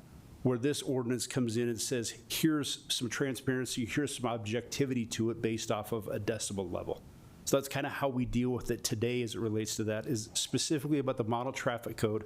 Model traffic code within Westminster Municipal Code 225 or the Colorado Revised Statutes 42.4, 225 specifically deals with a modified muffler. And really the modified muffler is anything outside of what the manufacturer gives you, which creates noise. That is there's no decibel meter to it. If it's modified and it's creating noise, that is something that we can write into our municipal court. One of the other questions I think that came up earlier was, what is that maximum fine? I reached out to Judge Lontine. That maximum fine for that modified muffler is $500 per incident. So those are kind of what we deal with now as it relates to those specifically. And like City Attorney Munch said, the struggles that we had when we were looking at this with vehicles was specifically about how we go about it, the enforcement piece of that with the decibel meter. Are we driving around with the decibel meter doing those things? And we reached out to a couple of agencies that have this on the books, and they have reverted back to disturbing the peace to actually make that enforcement, or the vehicle muffler statute as it relates to enforcing that piece of it. So I think with the vehicle piece of that, if we're looking to continue, there's still more work to be done by staff in making sure that we can bring something back that meets what council's looking for. If that maybe clarifies a few more pieces of it. Then, yeah, that does. Chief, maybe my last question is, Mr. Munch talked a little bit about the state statute, the state equivalent that we have, 2512-103. From an enforcement perspective, could you talk a little bit about how our police officers are trained on that state equivalent, and if they are trained to write tickets into our county jurisdictions for specific noise decibel ordinance or noise decibel violations of those state statutes? Appreciate the question, Councilor. As it relates, a majority of the officers' time is spent in Title 18 and in Title 42. We don't spend a lot of time in Title 25. We would have to verse ourselves on it and, quite honestly, educate ourselves about the goings on there. Now, relating to that, instead of writing a municipal summons into municipal court, we would write a state ticket into the respective county court, whether it be Jefferson or Adams. And I would work with the DAs to understand what processes they would need there. But that mechanism, if you will, wouldn't be any different than what we would do for other misdemeanor crimes that we don't write into municipal court. So it would be doable, but that would take some learning on our part because, like I said, we don't spend, I can't honestly tell you if we've ever written a ticket into Title 25 in my career. I can expand on that a little bit if you may. One of the primary reasons you would expect that to be the answer is because if you look at where this is located in Title 25 and the way this is organized, both in the state statute and the ordinance that's in front of you, is this regulates it by land use.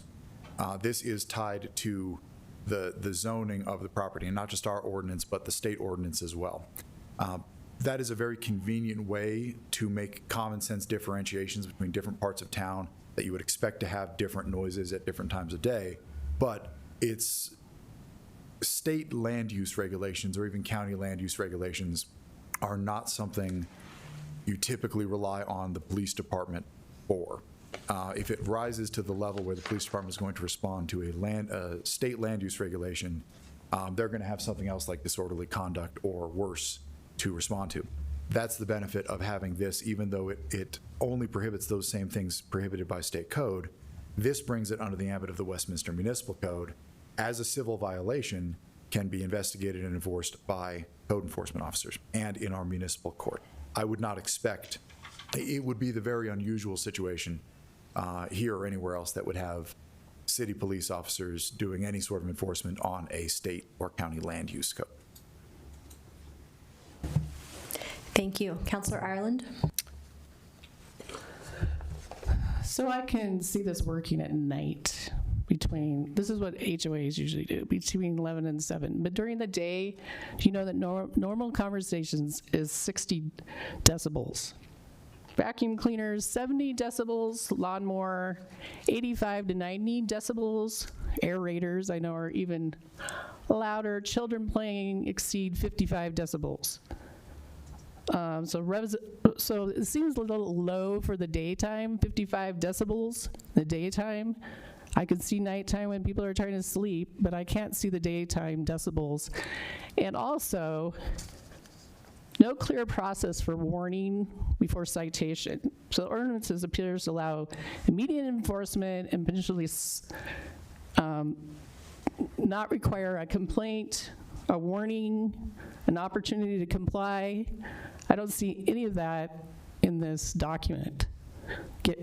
Correct me if I'm wrong, but, and also I think saying the city and nonprofits don't have to comply is a problem for me, because I think everyone should comply after 11 o'clock, 11 to 7. I don't know why this is a daytime problem. Council, decibel levels that are set in the table on subsection B, which is, I believe, what you're referencing when you talk about all the decibel levels, those are what they are, because those are copied directly from state statute. In addition to this, the reason we have them as such is that there is also a state law which specifically preempts municipalities from enacting anything less restrictive than the provisions of that article. So, so can we separate night from day just because of state law? We can't do anything. If we pass an ordinance that limits noise on decibel level, it has to be at least this restrictive. Otherwise, we would be in conflict with state law, and the likely way that would play out is something I would prefer to speak to in executive session. But anytime we can avoid a conflict with state law when we have the option, we prefer to. So we would not actually, if we were to pass any ordinance on noise based on a decibel level, we would not be able to relax the standards more than that. This is, in fact, the most relaxed standard we can possibly enact. It is, if the desire is a more relaxed standard than this, not passing any ordinance would be something that would be considered, because we can't allow for louder noises than this. We can't allow for louder noises during different time periods. This is the floor, or rather the ceiling, I should say, rather. In terms of discretion, you are right. We have not written into this ordinance a specific warning period. We have not written in a specific period to comply. We do not generally do that. That is usually left to the discretion of the issuing officers, be them code enforcement or police. That is something code enforcement and police do all the time with offenses far more significant than this. It is also something that pops up in the discretion of the municipal judge and the municipal prosecutor.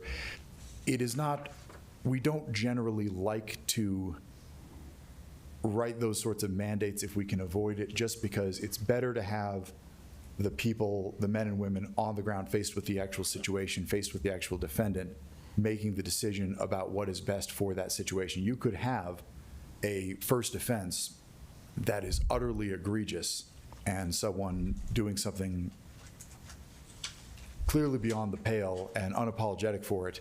But if you write it in that they must get a warning, then they must get a warning even when a citation is called for. You might have another situation where you might have a third offense, but it's a teenager doing what teenagers do, and we don't want to hit their parents with a hefty fine that might prevent them from buying groceries that week. So the officers, the municipal judge, the prosecutor use their discretion, and we, when possible, like to leave that discretion with the people faced with the individual situation and the individual defendant. Okay, so my problem is noise is often temporary and it's objective. So we're making our police officers make that decision for us.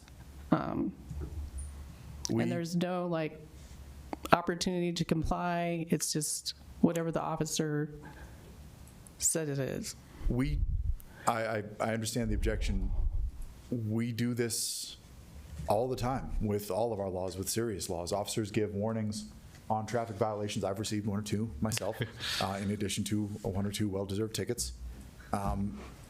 It is not necessarily comfortable, but it is commonly practiced, and it's commonly practiced for a reason. Obviously, if this council requests that we restrict the officer's discretion and make a mandatory warning, we can do that.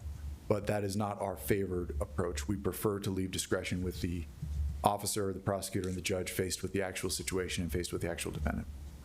So why did we decide that nonprofits and us as a government do not have to comply with this? I copied that language directly out of state statute. It is there because the equivalent state statute, which I tried to, in the absence of any other guidance, I tried to match as closely as possible.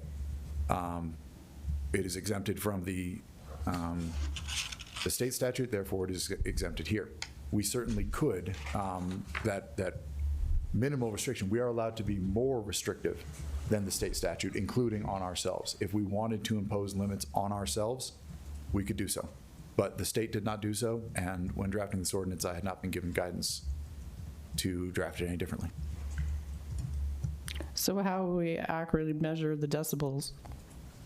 I'm sorry? How will we accurately decide how many decibels of noise that someone is making?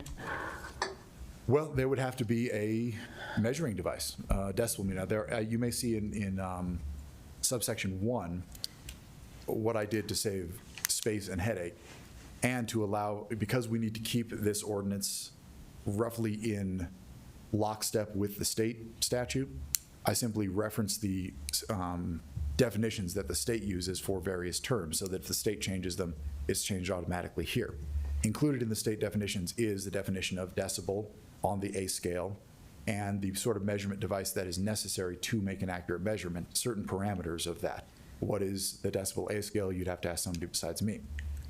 But there would have to be equipment purchased, I believe. Officers would have to be trained in the use of that equipment. There would be a certain amount of work, I'm sure, for our prosecutors. It's a pretty first year out of law school move for a defense attorney to challenge that decibel meter. It's prosecutors are going to have to do a little bit of work to get that admitted into court the first time. It won't be seamless. If the council decides to pass this ordinance and restrict noise based on a decibel meter or a decibel level, there will be a certain amount of work and a certain amount of change to be done. And it's not the officer's impression. That's what differentiates this from disorderly conduct disturbing the peace. It's not the officer's impression of what he or she thinks the decibel meter is. The officer, if it's going to be cited here, and that's code enforcement or police, they need a device. That device needs to be calibrated. They need to take the measurement. They need to be able to go in and testify in court that that device was calibrated properly, that they knew how to use it, that the background noise and wind level was of the proper level, and that their reading is accurate. So how many complaints do we get on a weekly basis for noise? I don't have any information on that, Chief. Counselor, I can tell you several, but I can't quantify it right now. I can get you that number in an email. Is it during the day? Is it at night? It's more often at night than it is during the day, and it increases during the summer when people have their windows open. It's less that in the wintertime when most people have their windows closed. In relation to a couple of your other questions you had, Counselor, officers are faced with decisions every day, and what we're looking for is a behavior change. And so when if this wasn't enacted as is, just because it says, here's the decibel threshold, if they have a decibel meter and it meets that or exceeds that, nothing says in the way this is currently written that a summons has to be issued. There's no reason that a warning couldn't be given. But really it's a case-by-case basis. Just like if we pull somebody over for speeding, we have that measuring device. It's called a radar laser. They're trained on it. We have to get that certified every year. There's obviously laws on the books for that, but it is that moment in time, that discretion that officer has. And what we're looking for is a behavior change. And obviously, when you see something egregious, there are times where it's like, you know what, going 25 over is not acceptable. Unless you have a very good reason for this, it's not acceptable. So here's your ticket to court to help that behavior change. But there are other times when other discussions happen between the driver and the officer where that ticket doesn't take place, and it's a warning, you know. And that would be the same thing with this, unless instructed otherwise within the ordinance. That discretion would rely on the officer for that moment in time to be able to understand what is best for the community and what is best for that individual to see that behavior change. So I just said how loud lawnmowers and aerators and all that is. Someone could report that, right? Yes. They could report it, and that would be one of those, again, up to the discretion of what is going on. I can't imagine the other piece of this that we get into another section of this is the enforcement piece. Is during the day, officers are going to other calls for service. This based off of the priority of life and how we respond to calls. This would be a low priority regardless if it's at day or night. That is another concern that I have, but that's something that I have to deal with each and every day. So as a priority of life, this is a quality of life issue. And it doesn't mean it's a less than, but it's a quality of life issue. So the priority of life is a much higher priority than it relates to the quality of life. Doesn't demean what we have here, but that's something that we have to take into account as we're responding to calls. So this would be a call that is not a high priority relating to the calls that we get for service. So people can already report disturbing the peace, right? Yes. Without this. They do every night. Okay, and every what day. is the fine for that? You have a clue? I don't. Let me see if I can find that. Okay. I don't have it off the top of my head. All right. That would, I believe, one way or another, it's going to be subject to the city's general penalty provision. Disturbing the peace can be criminal. If I'm regarding the same one, the maximum fine in municipal court is $2,650, but that's usually where it's topped out and very egregious. It's not usually a first-time offense. What a first-time offense for the judges or the prosecutors, what their recommendation is, that I don't know. All right, thank you. Once again, I would expect, just from having had a number of different jobs as a lawyer, it is the judge will take that into consideration. She's going to treat differently a loud, booming, unapologetic violation compared to a teenager who threw a loud party. And that's why I would like to leave the discretion in the hands of the judge or the officer. Thank you. Councilor Barajas. Thank you, Madam Mayor, and thank you, staff, for getting this to us. This was something that I brought up. I think, so a couple of thoughts. And thank you, Mr. Munch, for kind of clarifying the less restrictive versus more restrictive aspect. My impression was actually the opposite, so I'm glad for the clarification. Given, I'm actually, even though I brought this up, I'm leaning towards a no, because this seems like overly dubious, and I am deeply concerned with potential neighbors who might be looking to one-up each other for potential conflict, and then calling the police on someone who's mowing the lawn because that's 80 decibels, and then the person who's mowing the lawn then has other reasons to fear the police, and then goes for a run, and then it's a chase, and then this is just going to make something as kind of everyday, an everyday occurrence, much more risky, for our community and also for our police officers. And that feels kind of the opposite of what I should be doing. And I'm glad Councilor Johnson and Councilor Ireland, asked these questions. I had a similar question, maybe just a little bit more simply.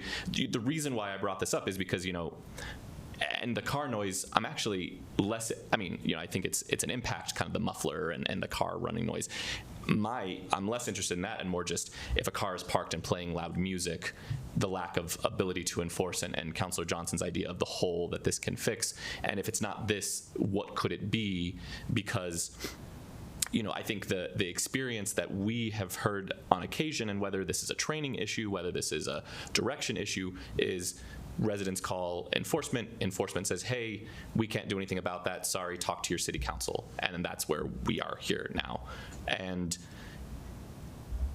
maybe I can see why they give that feedback, because if it's like, this is oppressively restrictive, and in the absence of that, is it nothing?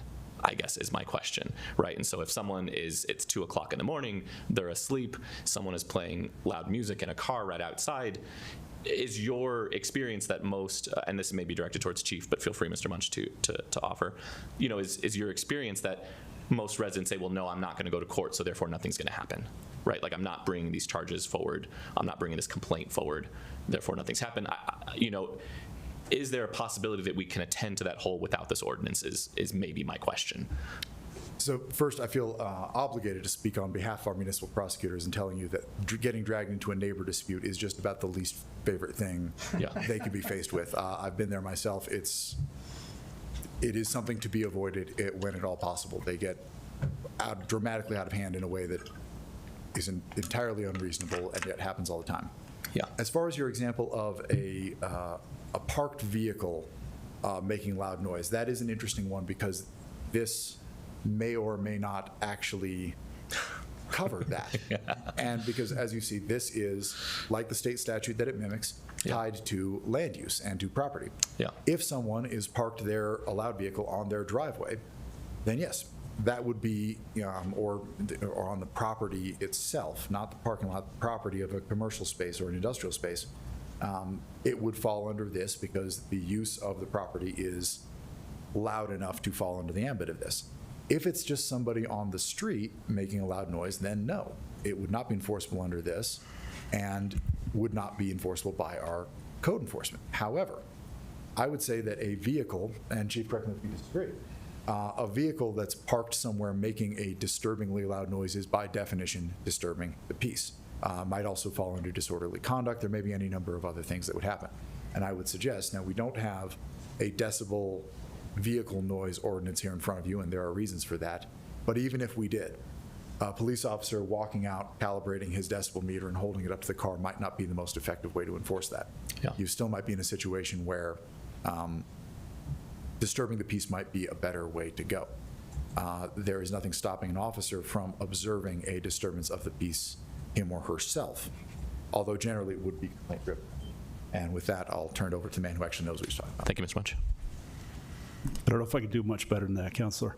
What I would say, Counselor, in short, if that's the message that you're getting, is that there's nothing we can do, that's a communication problem, and that falls on my shoulders. If the communication is being given or is being received that there's nothing we can do, then we have failed. And where I am going with this is, ultimately there is something that we can do. Is it the fix, that this may or may not give us? The answer is no. But we need to do, as police, as dispatch, as the officers going on scene, we need to do a better job of communicating with the public, be it the one who called us or the one who's got the loud stereo, and let them know there is something we can do, but it's going to take your help. Okay. There's not a zero tolerance. We can just walk in, give you a ticket for this. Doesn't matter what the other person said or saw, that type of thing. But we need to do a better job. If that's the message that you or the city manager is getting as it relates to there's nothing we can do, there is something we can do. We need to take better time to explain that to the resident calling in. There is something that we can do. But what that relies on is you doing this piece. You're going to have to go to court. We're going to go with you. We're going to say it's reasonable, unreasonable, that piece of it. And like Mr. Munch said, a lot of these don't go because it's my neighbor. I don't know if I want to do this. I don't know if good fences make good neighbors is the old adage. Yeah. But that fence is only 6 feet high. It doesn't curtail the noise. Yeah. And so that is one of the issues that we do face in this ordinance that we currently have, because the neighbors don't want to go in and have that discussion within court with their neighbors. Yeah, thank you, Chief. I appreciate that, and I know that. And this is my last comment. Thank you, Mayor.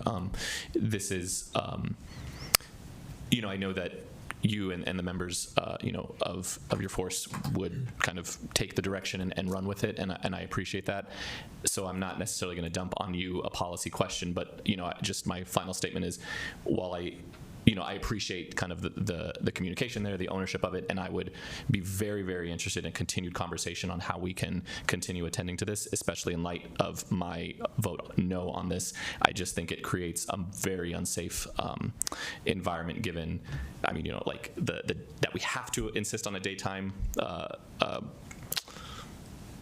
structure for it, a daytime violation scheme, and then that the nighttime ends or starts at 7 p.m. So like SpongeBob is going to get a ticket, because we're playing a movie night at 7 p.m. And these decibel readings seem just like incredibly punitive. I'm surprised that this is what current state statute mirrors. So that's just my thought. And yeah, if you I would point out, I don't know the specific complaints. It is entirely possible that if somebody contacted code enforcement rather than the police department, code enforcement would have accurately responded that there is nothing they could do, because code enforcement would not be authorized to enforce most of what we have on the books in terms of noise violations. And as I think we've stumbled into, yes, not every problem necessarily has a legislative solution. Sometimes it's communication, sometimes it's enforcement. We have very robust, harshly enforced laws against robbery and car theft, and yet it's still a problem. Yeah, thank you. Thank you for the insight as well. Thank you so much. So normally I hold back my comment till the very, very end, but I'm going to take a point of privilege here to let other counselors start thinking about their thoughts and questions as we go along, and of course we can go back around. But I'm going to take a point to say that I'm actually really shocked by the discussion we're having, because I genuinely thought we'd be asking, how do we enforce this, not how we do not, because we heard that it is, first of all, we're now trying to take a stand to say that we care for our community. Our community has been coming up to us almost every single week since February, saying that we have an issue with noise in our community. Second of all, I'm not sure if our fellow counselors here, they haven't spoken yet, but remember our very first debate like 3 years ago, and I think more than one of us were there, that entire town hall was focused for the most part on noise. When I've knocked doors for both of my campaigns, across the aisle, every political spectrums, everyone said that speeding, which we will address soon, hopefully strategically, and noise are a major issue for quality of life in our community. And thank you for the feedback from staff and from the chief, but unfortunately for us, over the years, we have said this is extremely difficult to enforce. We really can't, come to a solution on this quite yet. Now, I have asked, well, can we take a look at what that solution would be if we can, I understand it's difficult to enforce. We just heard 30 minutes of how difficult it will be to enforce. The state has got gaps in what they can provide. However, just as we heard, it's not a priority for our officers at the state level with the land use code to really try to enforce this, especially with so many pressing priorities. However, it will be and can be a priority for our officers if we have it at a city level ordinance, right? Because now our officers have direction to enforce this and follow this. And with our ask to say, hey, can you bring something that we can attempt to enforce? The chief worked very hard over the last 4 weeks to find something that can be enforced if needed. And that's exactly what this does. While it's already difficult to catch folks that are speeding, this can be a secondary offense, right? This is not what you go chase people. You don't go chase down a car and say you're loud. However, I will say I invested $10,000 for new windows because the speeding is so loud, I can't sleep at night. And I know for a fact I'm not the only one. I hear this across the board. And when it comes to event centers or institutions around our city that are loud, this might not be the number one thing we go after for. We have a whole process, criminal processes that we find and follow if there are issues. However, this is an important secondary offense that after something has happened, we can say, you did this and we're going to get you for this too, because we're taking a stand and saying, hey, that's not how we want things to happen in our city. And when it comes to just about everything else that was mentioned, I've had extensive talks with our attorney about, again, almost every topic you think about, this is not what you go chasing down people for. However, it fills the gap between the state ordinances and between a city that is somewhat lenient with our community, and our community has asked us to do something for years. And if I can't get something done after being in this seat, promising to come through on something for this, that's wild to me. So anyway, I will say I'm surprised at the decibel levels. However, I trust that our community is looking for ways, because to Councilor Baraja's point, I have heard folks say, I have no means to pursue this. And I believe that folks will be using this wisely over the main 3 complaints that we hear, for me, God, daily. So who are we talking to if we're not hearing these complaints, first of all? And now we're here and we're about to finally do something about it. I'm trying to figure out how we make this hurt so that we say we are not a city that tolerates you zooming at 130 miles an hour at 2 a.m. And obviously we're going to address that with other strategic priorities, and those are coming down the line when we have time to address them. I understand that. But what you do, to the chief's point, and he just said it very well, is you set precedents and then you change behavior. This is about us saying, while this is difficult to enforce, we're trying not to concentrate on that point. We're trying to say we're taking a stand here and we're going to do everything we can to protect the quality of life for our residents. Madam Mayor? Yes. If I may, I think I might have be able to point out something that might put the decibel levels in context a little bit. If you look at subsection B, you'll see that it isn't just a matter of the decibel level existing. The decibel level has to be existing at that level, measured 25 feet from the property line. So to Councilor Ireland's point, a lawnmower, the decibel level that a lawnmower might generate could be quite high if you're mowing your lawn. I don't know what it is 25 feet away, but it could be quite a bit less than that.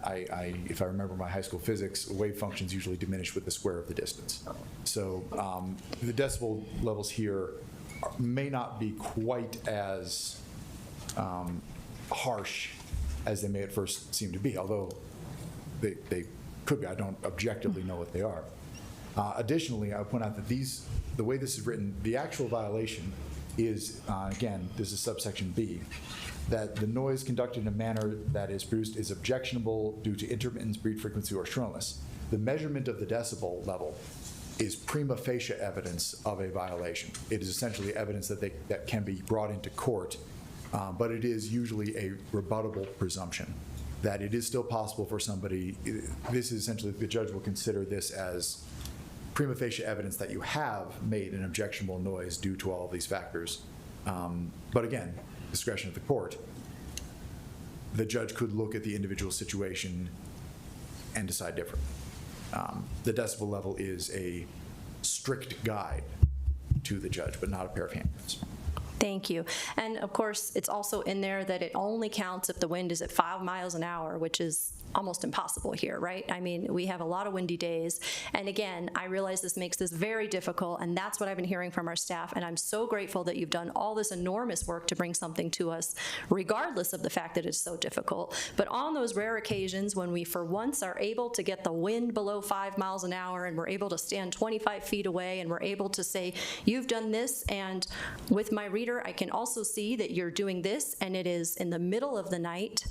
Now we have a secondary penalty that we can say, listen, we are not standing for that anymore because we want peace and we owe our citizens rest. And when we have folks coming to us saying they sleep in Denver, even though they own a home here, we should listen to that.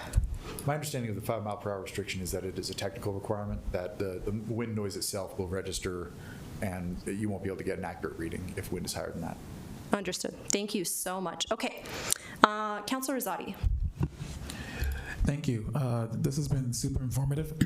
I'd like to just start by level setting a bit and saying that, so this is my 5th year on council, and what I've seen works the best and what I think we're doing really well right now, right, is, we all have our own priorities.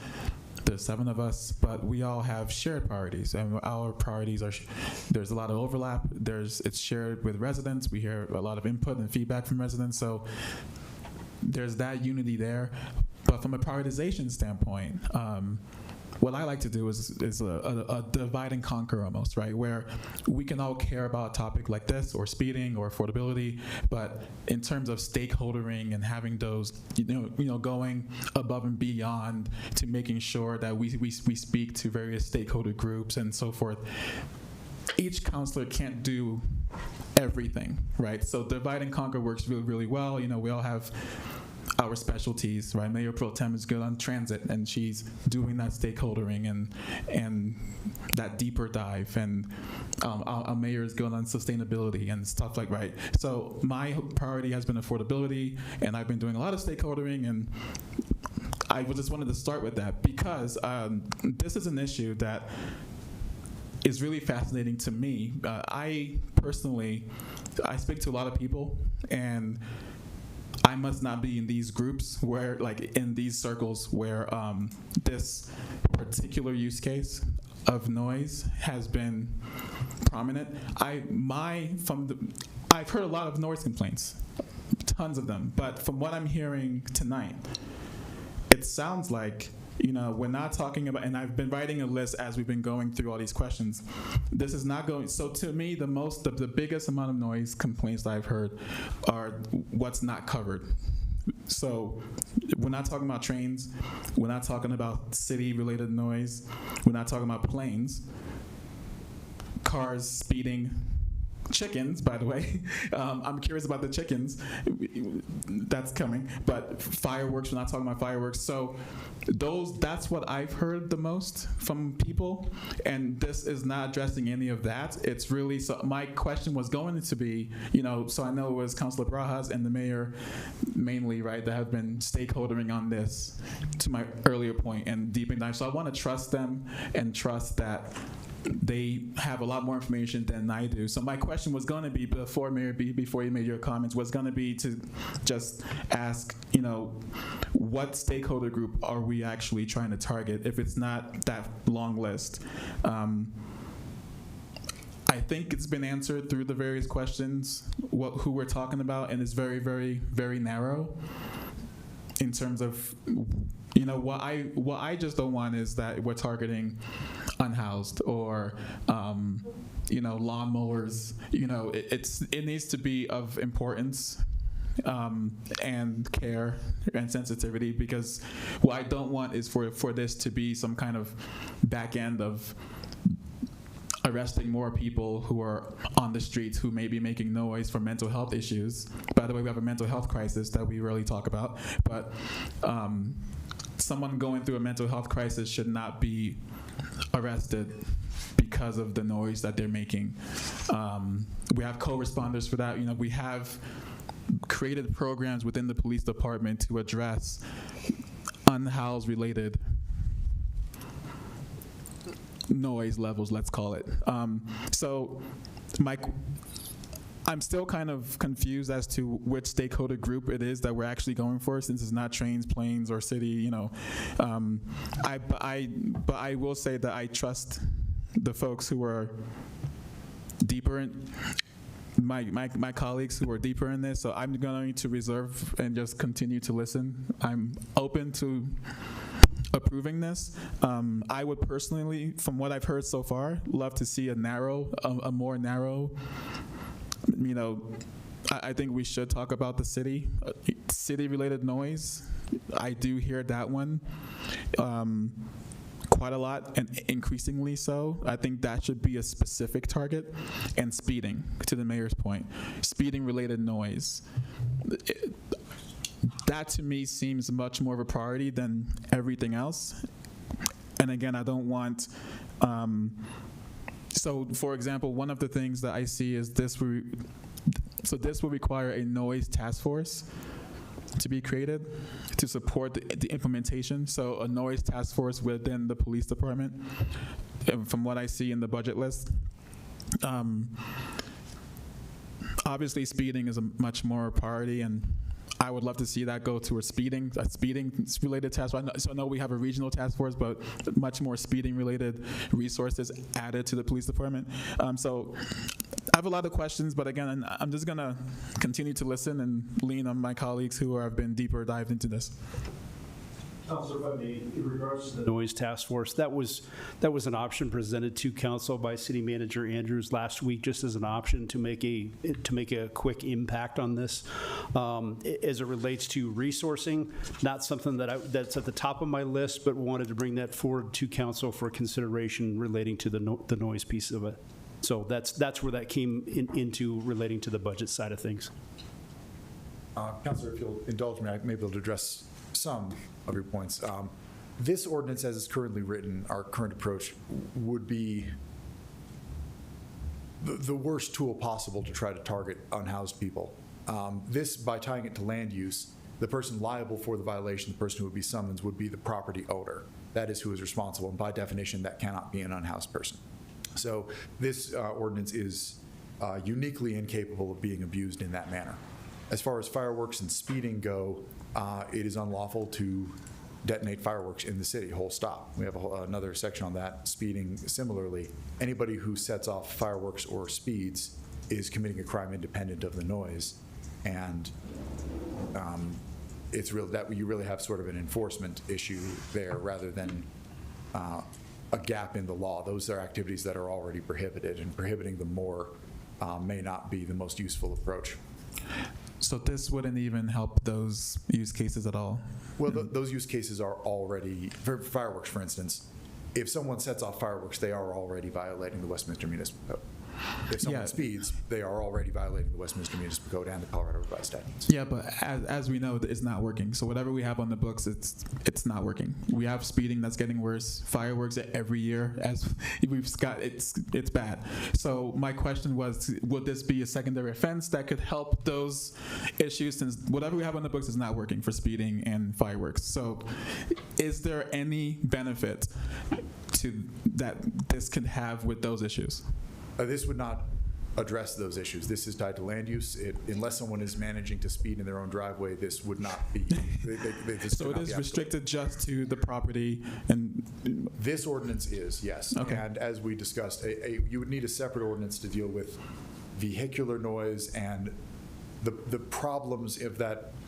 It would be a lot easier for the police to get them on the speeding violation than it would be to get them on the noise violation. They would most likely be able to get them on, if assuming the evidence is there, both the speeding and if it's making that much noise, it almost certainly has a modified muffler. That's plus whatever other traffic violations they're getting. That can all stack up pretty quickly. I don't know how much an independent vehicle noise ordinance would help by adding to that, but we can absolutely execute that if City Council wants us to. But that we have not brought that to you today for those reasons. So I guess my question for Mayor is probably if you have a stakeholder group that this would actually impact, I'm curious who would be impacted and how. Thank you. So thank you, Mr. Munch. I know you're the one concentrating your work on this. City Attorney, do you have anything to add on these topics? Because this is a little contrary to what we just discussed. Okay. The one thought I would share is that the decibel limits that are listed, paragraph C immediately below, does address the scenario during the daytime where temporary sounds are made not exceeding 15 minutes per hour, where the decibel limits are actually 10 higher for what it's worth. So it does contemplate shorter daytime noises 10 decibels higher than this being allowable. Okay, but as far as what we said about covering gaps between state and municipal code and secondary offenses, et cetera, any further information that we can build on that? Because it sounds like we're not meeting those ends. Well, if council desires, this would, I believe, adopt a noise ordinance that is modeled after the state's approach. So if you did have uses on property that created loud noises that were objectionable and measurable, this would give you a tool, I think, to use. Whether it's, it's another tool, I guess, is what I'm hearing, is that disturbing the peace, which is on the books, is a tool that we have today. This could be another tool to address noise. And there are potential scenarios, I think, for the state to adopt this where there's value on those scenarios. So I think, my understanding, that's what we've tried to offer council tonight, is a tool in addition to the ones that we already have on the books. Madam Mayor, as I said, everything in this, we have tried as closely as possible to match directly what the state prohibits. Everything that this prohibits is technically something someone could get a citation for right now and be cited in by the state. What this does is it allows the city's enforcement mechanism to come down on those things that are already in violation of state law. As you can imagine, getting a citation for this from the state would be a very rare occurrence. That is the gap that this fills in. Understood, thank you. And just for council's clarification, I know we all heard that, but really what this does is it gives us, to City Manager Andrews' phrase some weeks ago, it gives us a North Star, right? It gives us a goal of pursuing this for our officers and saying that this is a priority to crack down on, and at least temporarily, right, until behavior changes, because that's what it's supposed to do, is change behavior. So it becomes a priority, whereas with it in state law, it's perhaps not necessarily one, because we haven't really been focusing on that here at the local level. And our code enforcement is without authority to enforce anything under state law, as is our municipal court. Okay, that's even clearer now. Okay, thank you. Councilor Hott. Yeah, I will try to be brief in my statements. I don't have any questions. I have some statements. So I see this as a start. I don't see this as the end-all be-all. I think this is a great start. And so I think saying, well, it doesn't cover this, it doesn't cover that, we can continue to look at cars. We can continue to look at fireworks. Passing this doesn't stop that. And I trust our officers that they're not going to give tickets for people for mowing their lawns. That's ridiculous. Our officers are way more intelligent than to start giving tickets for people mowing their lawns. What I have not heard that is bothering me, as counselors, we need to be looking at health and safety. And what I have not heard is the health impacts of noise. And there are people who have significant health impacts due to noise. That's why it's important that we don't just have a noise ordinance at night, but we have one during the day as well. Things like mowing the lawn and people just doing lawn maintenance or working in their yards causes my mom, who has a TBI, who she will never not deal with, horrible migraines to the point that she cannot function. She had to move out of state. She lives in a beautiful area, 40 acres. So she is not around anyone. There are people in Westminster that do not have that privilege. I think it's great that the mayor could spend $10,000 on new windows, but many of our residents do not have that privilege. So we need to be looking at the health of so many people. It's not just my mom. There are several different health issues that noise is very impactful in a very negative way. And so I think this is very important. It's a start. We can continue to look at the areas this doesn't cover, but this is about the health of our residents.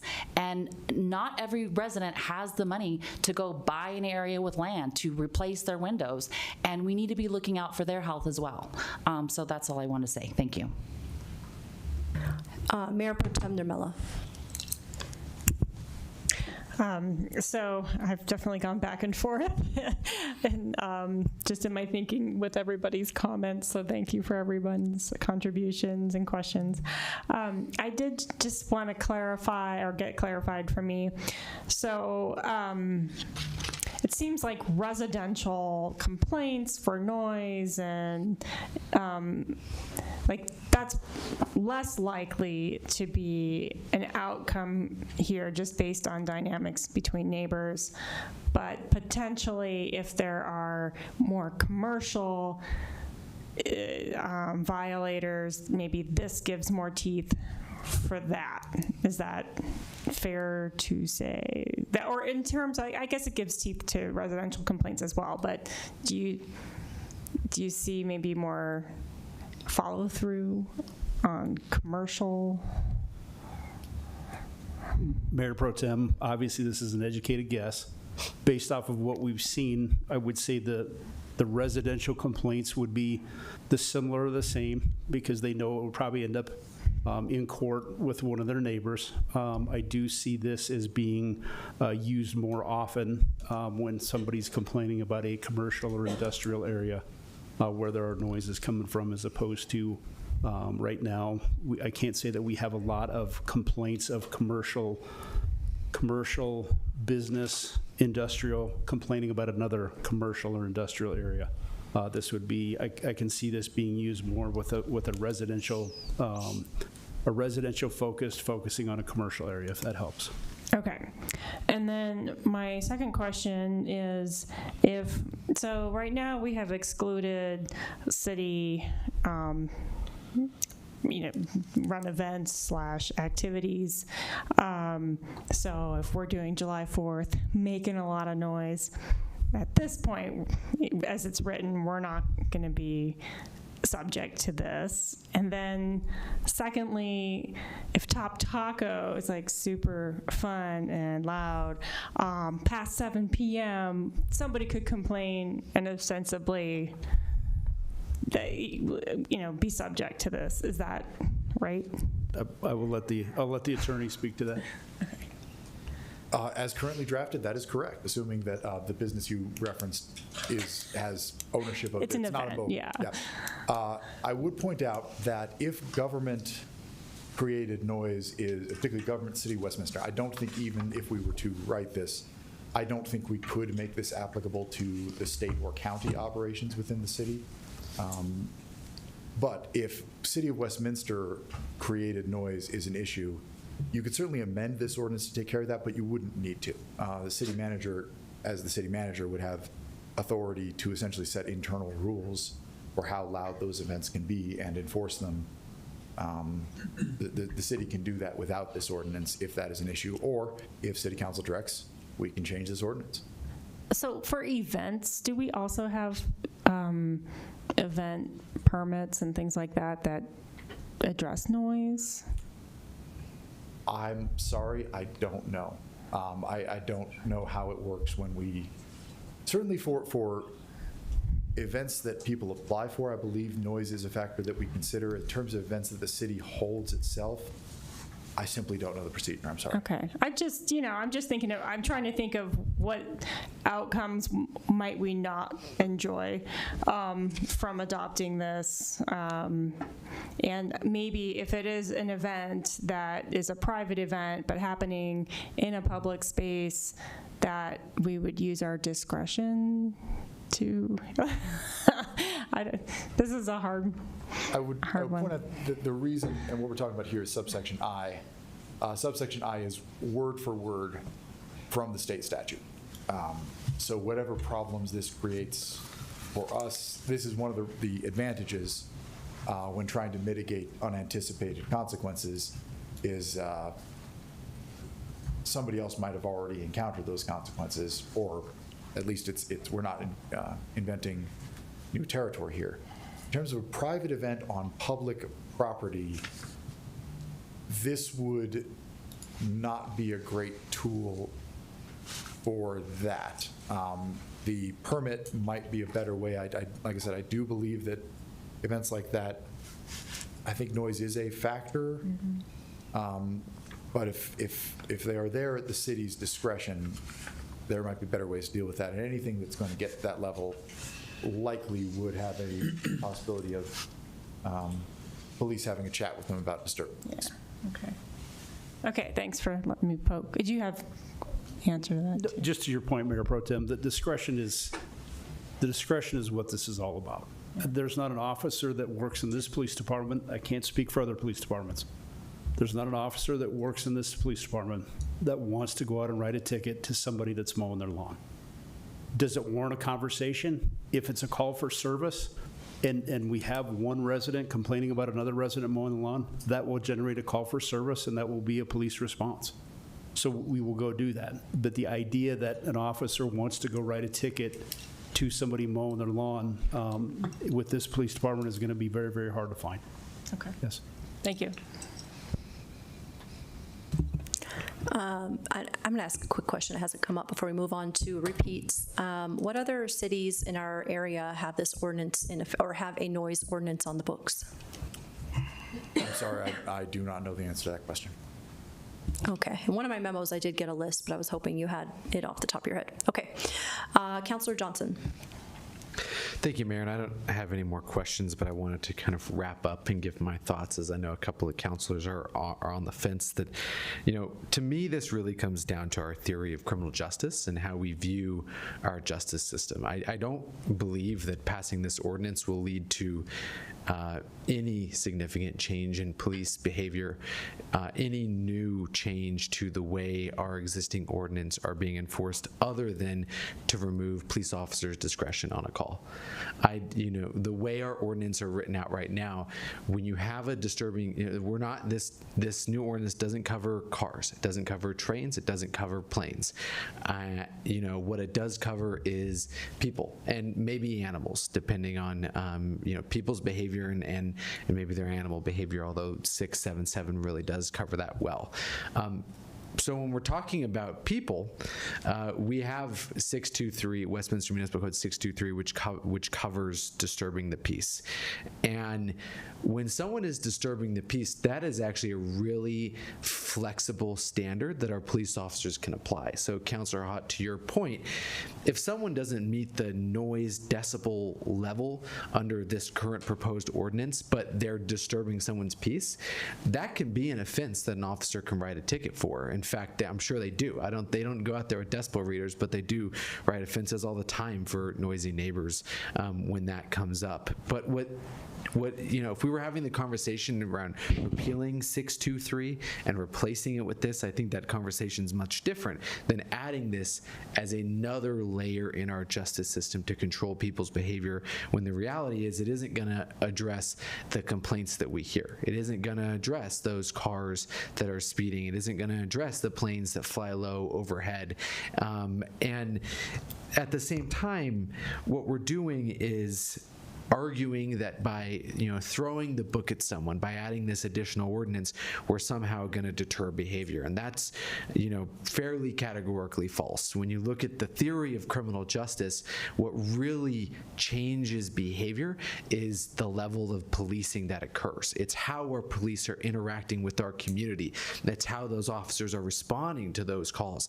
It's how quickly our city attorney's office are prosecuting cases. It's not the crime that we have on the books. And so, for someone who believes that deeply, who understands the science and the psychology around our justice system, it would be contradictory for me to vote for an ordinance that isn't, on one hand, addressing what people are saying they're hearing from the community is causing the noise, and on the other hand, contradicts the foundational criminal justice system and my beliefs in the justice system and how it would actually play out in a court setting. So, I do continue to have concerns around Councillor Nermello's points around events and activities around our city, people's freedom of movement around our city, limiting police jurisdiction when they're responding to a call where if they have a decibel reader and it reads over 55 in a daytime hour at some of these residential zones, if it's a noisy teenager and they tell them to be quiet, they also have to give them a ticket now. They don't have now that we have a new ordinance, they don't have the ability to work in coordination with that individual and tell them to be quiet and let them go on their way. Now they have to give them a ticket and they have to wrap them in our justice system, where before they wouldn't have to. And so for those reasons, I would prefer, rather than this ordinance, a study session where we we could go back and actually look at how to address those actual causes of noise in our community effectively, because I think that's much more of a service to the people who I agree with the mayor. We hear are talking about these behaviors that are causing people disruptions in their lives, without going into a process with a new ordinance that it really doesn't address those needs and has a lot of unintended consequences and kind of undermines the way we've tried to build our justice system. Counselor? Yes. Perhaps, I don't know if there's a misunderstanding. This ordinance is not a mandatory citation. This does not require that police issue a citation to a person. The police maintain, the way this ordinance is currently written, the discretion to issue a citation or not, using their judgment of the scene. And this is also an entirely, the penalties here are entirely civil. They are still cited into municipal court, and of course there is a role for the prosecutors in that, but there are no, persons not eligible for criminal prosecution for violating this ordinance should it pass. Yeah, and I appreciate that. I think that was one of our requests in drafting this, to make sure we get that right. So I appreciate that. Yes, sir. Councillor Ireland. So I appreciate Councillor Johnson's comments. So this is all subjective to each police officer. That's my issue. It's not equal across the board. Every officer has their own discretion. So it's totally subjective, requires consideration to be, especially with the 5 mile an hour wind, creates a practical enforcement challenges.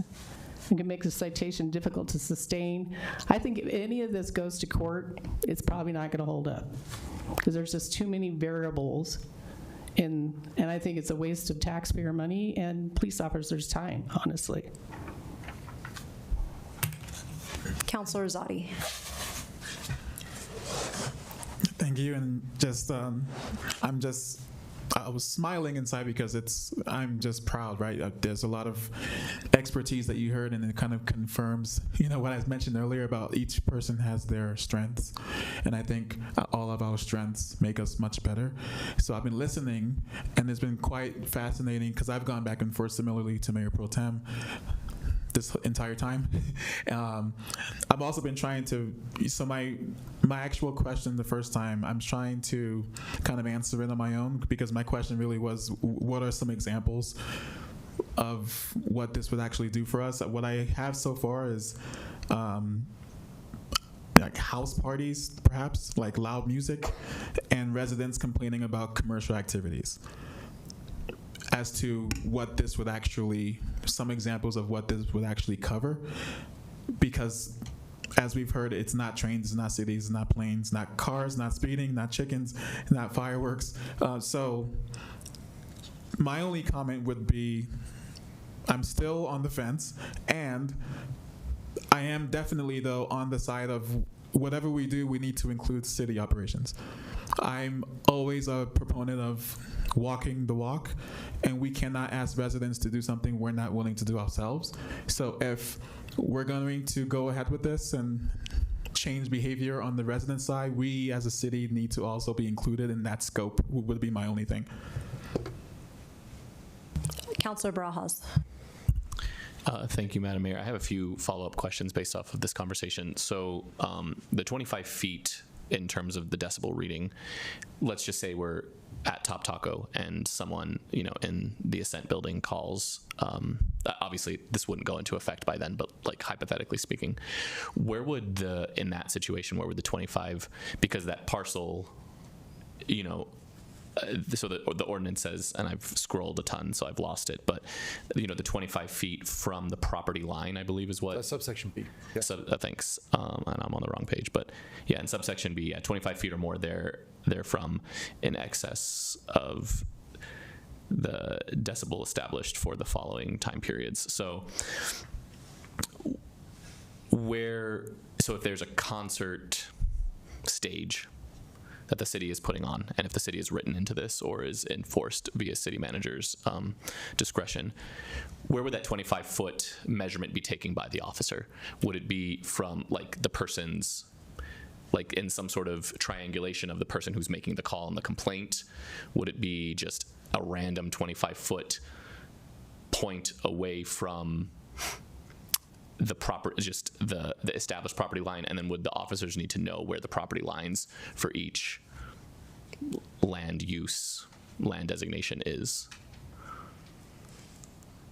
In most of these situations, it would be just that simple. Yes, 25 feet from the property line. From any point on the property line, generally speaking, you would expect that to be street frontage. Okay. You would not expect the police officers to go in, or code enforcement, I should say. Because as I said, this is civil. It can be enforced by code enforcement if it is passed. But you would not expect them to enter onto somebody else's private property to take that measurement. So you would assume 25 feet from public frontage. Okay. In a commercial area, that could be parking lot. In a park where there's a temporary stage set up, that would require some consideration. I suspect, honestly, that's one of the reasons why the state wrote their statute not to incorporate things like events like that, because then you'd essentially have to set a new measurement, because the property line becomes a little bit iffy at that point. I suppose you could designate the park that's being used as the property line, but as you can see, we have not done that here. Yeah. In terms of, there's one clarification on chickens and fireworks. In theory, so this regulates the noise coming from the property. Someone could generate noise on a property in excess of this decibel level and be cited under this through the use of chickens or fireworks. They just might also, that just happens to be the way that they're doing it. If somebody is not on a private property, if they're out in the street with a firework or a chicken for that matter, they might not be cited under this ordinance. Great. Thank you. And there is kind of a carve out for leasees as well, not limited to, and subsection I. So I imagine that as we're talking about, well, at least if we're not carving out city operations, but if we are, then those who kind of are leasing the property for events would.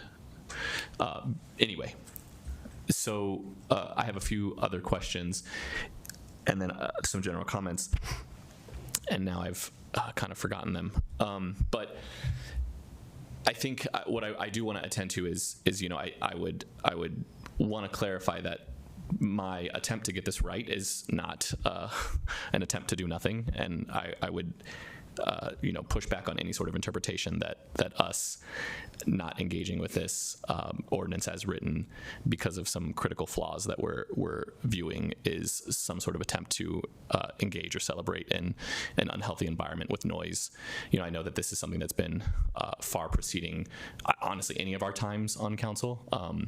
But I think if we're creating a whole lot of other mess in trying to solve this problem, and then counting the problem as solved when it might not solve it at all, means that we've completely missed the mark, which is why I kind of wanted to attend to that basic police enforcement interaction that we're hearing from residents. Hey, something's not happening here, and I appreciate the chief's kind of insight saying there is stuff that can happen.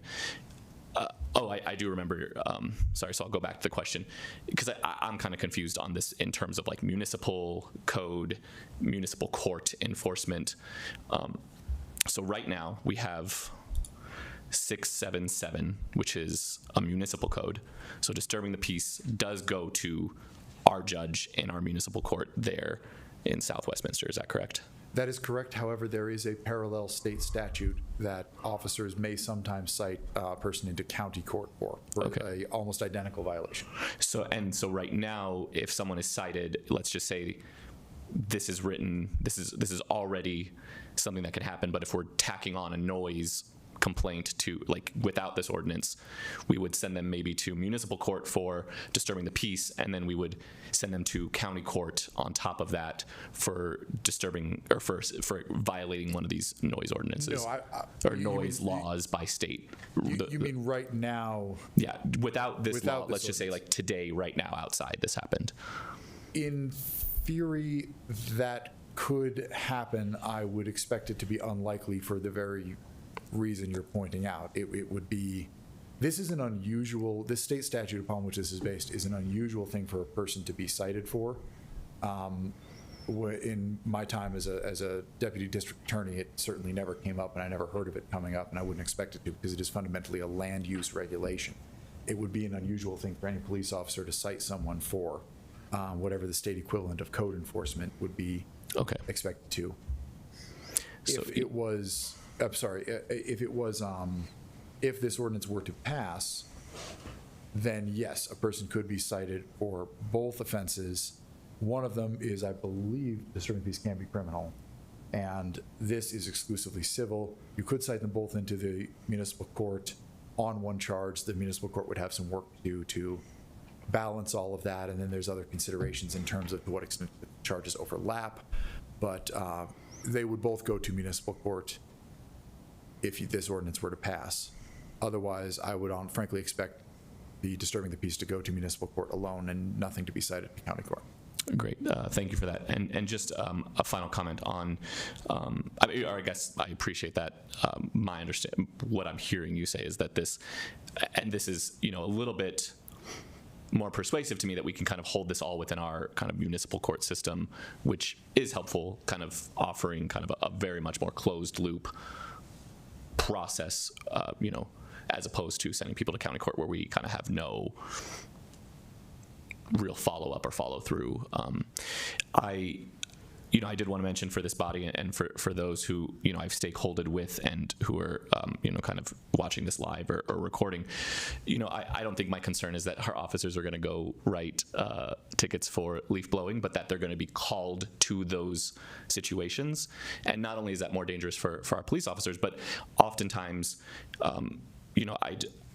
personally speaking, like as a Latino who has a lot of, community connections, who do landscape like as their primary job, who will have who already have kind of a tenuous relationship with law enforcement because of national political pressures, like this would just create yet another layer of opportunity for them to have to engage with badges, and I know that our officers are very intentional around that presence, but I think given this body's kind of real attempt at engaging in,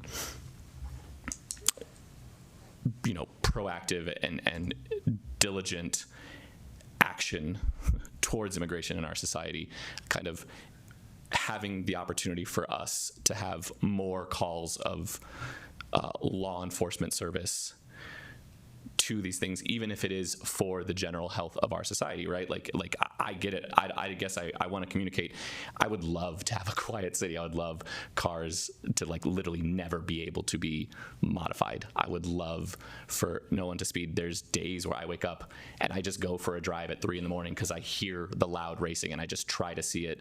And I'm awake at night trying to listen to the same complaints that people have invited us to go listen to. I have multiple times driven. I'm not very far from our downtown area. I've multiple times driven in the middle of the night going to these places because I hear them from my window. And so I take umbrage with the fact that my criticisms and questioning seems callous to those very real experiences. I experience them as well. And I'm open to, like, if this is it, maybe this is it. Maybe this is the solution. I guess this is all theoretical. And if anything, if this passes, I would love a sit down and debrief on this, because does this just make like an increased amount of calls and forced kind of give our officers just a lot of uncomfortable situations that they're trying to navigate and not really enforceable, and not solve the problem? Like if we just wipe our hands with this after this is done and say our job is done, or like, hey, we've done something, let's continue down this path, and it's just not even helping. I would like at least the opportunity to revisit it if this goes forward. I guess I'm still, with all of my misgivings, up in the air. And while it doesn't need to be immediate, it's 9:15. I would request a break at some point as well. It could be before or after we vote if we're ready to vote, but a break at some point. Councilor Zadi. I would like to respectfully ask the mayor specifically, I think as the biggest proponent, if you would be open to 3 changes here. One being, so to address Councilor Johnson's comments, which I didn't do the second time I spoke, it's really important what he said about criminal justice, right? And layering and adding more when we could simply replace. So my one suggestion would be, can we replace the disturbing the peace ordinance and work on this being some kind of combined new thing rather than layering on top of that is one. Number two, to what Councilor Barajas just said, can we exclude landscaping and contract work from the noise because of the racial sensitivities there? I think that was an important point, because that's really, I totally agree with that there is risk there. And then the third thing is what I said earlier about the city operations. I think this needs to include the city if we're going to layer on for the people. Okay, well, I have a few thoughts and questions on my own. So thank you, Councilor Azadi. As far as the last two, in my opinion, those are easy yeses. However, to Councilor Hott's point, I really believe that I'm going to start with every ordinance on our books, whether we're comfortable or uncomfortable with this, is subjective, right? And so we need to be comfortable as leaders to make those choices, otherwise we're never going to get anything done. And we need to be comfortable with our officers as leaders in making those subjective choices when they handle these cases. So just to address that, everything we handle, whether we like it or not, is subjective. So yes, of course, I don't actually believe that our officers would be charging that, but that is fair. I do want to address, though, and double down on what Mr. Munch said. So I deeply appreciate this council's concern with involving and enmeshing folks into our criminal system when it's not necessary. And I am somebody who cares a lot about that as well. I'm with you. And thank you, Councilor Johnson, for being so extremely careful about this. And of course, we are currently rewriting all of our ordinances to ensure that they do not exceed state levels, which is something I asked for last year, and it's something I feel deeply about, and I'm very grateful for that. And this is not criminal, which is what Mr. Munch just said. This is civil. And so, correct me if I'm wrong, but the harshest thing that can happen here is a fine. Is that correct? That is correct. There is nothing else that can happen other than a fine. This is a civil penalty. Oh, Chief is... he was pointing out that in theory, somebody could end up getting a contempt of court citation, but that would be based upon their conduct in court meeting the civil charge. That wouldn't, you cannot be found in contempt of court based on this charge. If you went to court and tried hard enough, you could find your way into a jail cell. Down the line, you could mess yourself up. Okay. Yeah. That's just the way our court system works. That's true of any civil violation anywhere. Yeah. If you go to court and you do the wrong thing, you can end up ultimately in contempt of court. But this is no different. The worst penalty this provides for is a fine. Thank you. So that's just how the court system works, period, unless we want to get rid of all our ordinances. And, you know, we can be soft on crime, but this is an area, if we're just going to say we don't want to enforce things, we're not going to get anything done. So I just want to remind us that there are some things we have to be here when we're asked to do them. Let's go ahead and take a shot, and if it doesn't work, then we're here. We can fix it. As to the points on this won't solve anything, you know, in my opinion, this conversation is barely scratching the top of the surface of the issue. And so I was really hoping that we could expand and have further conversations about the vehicular side of this conversation, see what that looks like. If it makes sense, it might be too difficult, but again, that's a separate discussion. Right now, we're just starting with this, and that is to Councilor Hott's point, this is the beginning, right? This gets us the beginning of the discussion. It gives us a tool, and we asked for a tool, and this is a tool. And then perhaps this is not clear. Perhaps it's been siloed into the folks that I have my frequent conversations with, but just so council knows and just so the folks listening know, I fully plan to pursue items around our air quality, around our light pollution, and around our noise pollution. I have always planned to address these issues. I will continue to pursue them despite what happens this evening. I think they're extremely important to pursue, and I think that we can set the example by leading the way on these issues when it's something that I think should be done already in our area. Okay, with that, I'll give one more to Councillor Ireland, and then let's call for a vote. Okay, I would address Councillor Azadi's point. So the state already said that we cannot prosecute noise from nonprofits and government. So there's nothing at a city level we can do about that, right? That's not quite true. Okay. We What is could it? actually do that because the state statute allows us to be more restrictive than is set forth in state law, but not less restrictive. We could impose, if we were to make this ordinance applicable to ourselves, that would be us being more restrictive, and therefore that would not be a violation of the state statute. We could do that. What I don't imagine we could do is make this statute applicable to state entities or county entities. We would not be able to give the state of Colorado or Jefferson or Adams County a citation for violating this, or at least I don't think we would succeed in ever getting anywhere with that. But I do think it is within our discretion to make this applicable to ourselves and to nonprofits if you chose to. Okay, thank you. Thank you, and I misspoke to address Councillor Zadi's point. Yes, I would make those two last amends.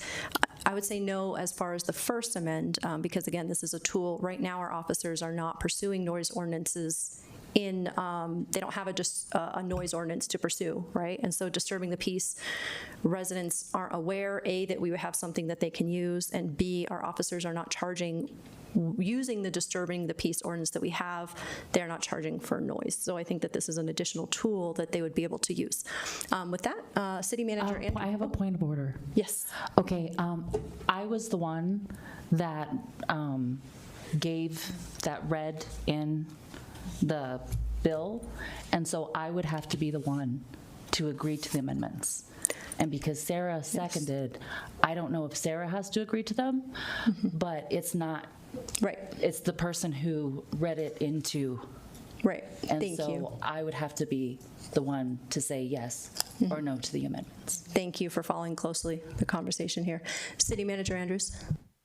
Thank you, Mayor.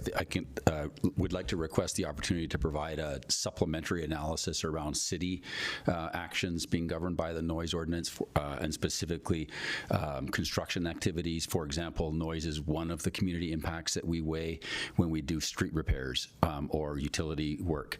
And oftentimes, as is the case with Sheridan Boulevard, it's less impactful for the neighbors if we close the street in the middle of the night and do the work versus during day hours when they're trying to exit and enter their homes. And another one is emergency repairs. Water mains tend to break in the middle of the night, and we'll want to construct those.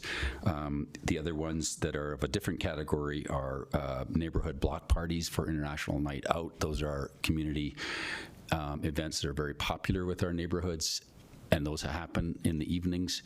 And then fireworks as another example where if they are illegal to do, if the city does one, that dampens the drive for everyone shooting off fireworks from their backyards. So there's a lot of reasons why the city gets into the areas outside of the daylight hours, and I would like the opportunity to report back on those and have council consider those before acting to curb those activities. The other last category I ought to mention is the big capital construction projects. We'll typically want to have those daylight hours maximized. That's the most cost-effective way for the community to have those projects completed earlier, so we can stretch out the impact by months and months if they're not working in the mornings on those projects. So if I could have the opportunity, I could report back on that.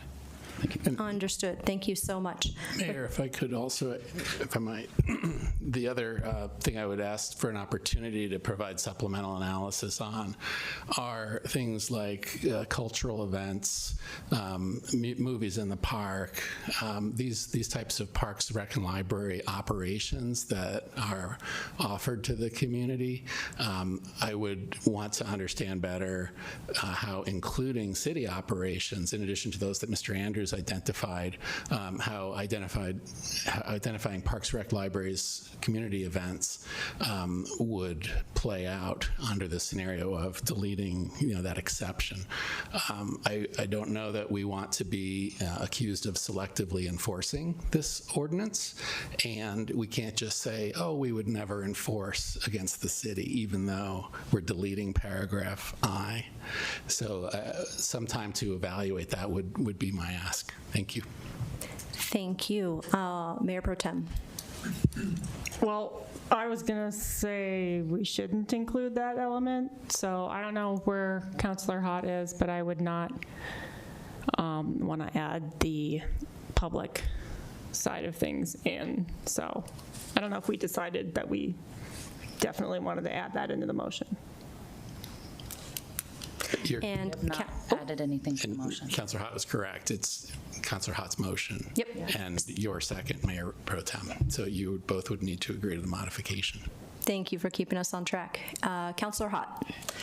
Yes, I would like to move to postpone this indefinitely so we can, so staff has the time to give us the information that they have requested to give us about specifically around our city events. That's something that our attorney just asked for. And so I would move to postpone this indefinitely. I second.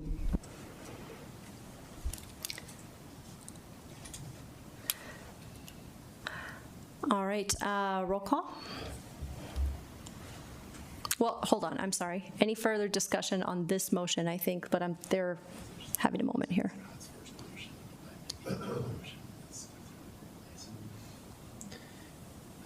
You may need to clarify that's a substitute motion. Yeah. Okay. Apologies. So procedurally, here's our observation. It was Councilor Hott's motion and Mayor Pro Tem's second. If Councilor Hott has a new motion, is that implicitly, I guess? I would like to restate that I would like to rescind my original motion and have a new motion to postpone this indefinitely. Well said. That was my question, and I would ask then Mayor Pro Tem if that is acceptable, since Mayor Pro Tem seconded the original motion. It is, yes. Thank you. That was my question as well for Mayor Pro Tem. Okay, further discussion. Just Councilor Johnson. No discussion, just the vote. Perfect. Roll call, please. Mayor Carmelia. No. Councilor Azadi. Yes. Councilor Hott. Yes. Councilor Yes. Ireland. Oh, sorry. Yes. Councilor Johnson. Yes. Mayor Pro Tem Romella. Yes. And Councilor Barajas. Yes. The motion passes on a 6-1 vote. Thank you so much. And that moves us to our next new business. But I have a feeling that folks would like a 10-minute break here. So let's convene at 9:40.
what this fiscal impact stems from? Would it just be the tax or decibel? Okay.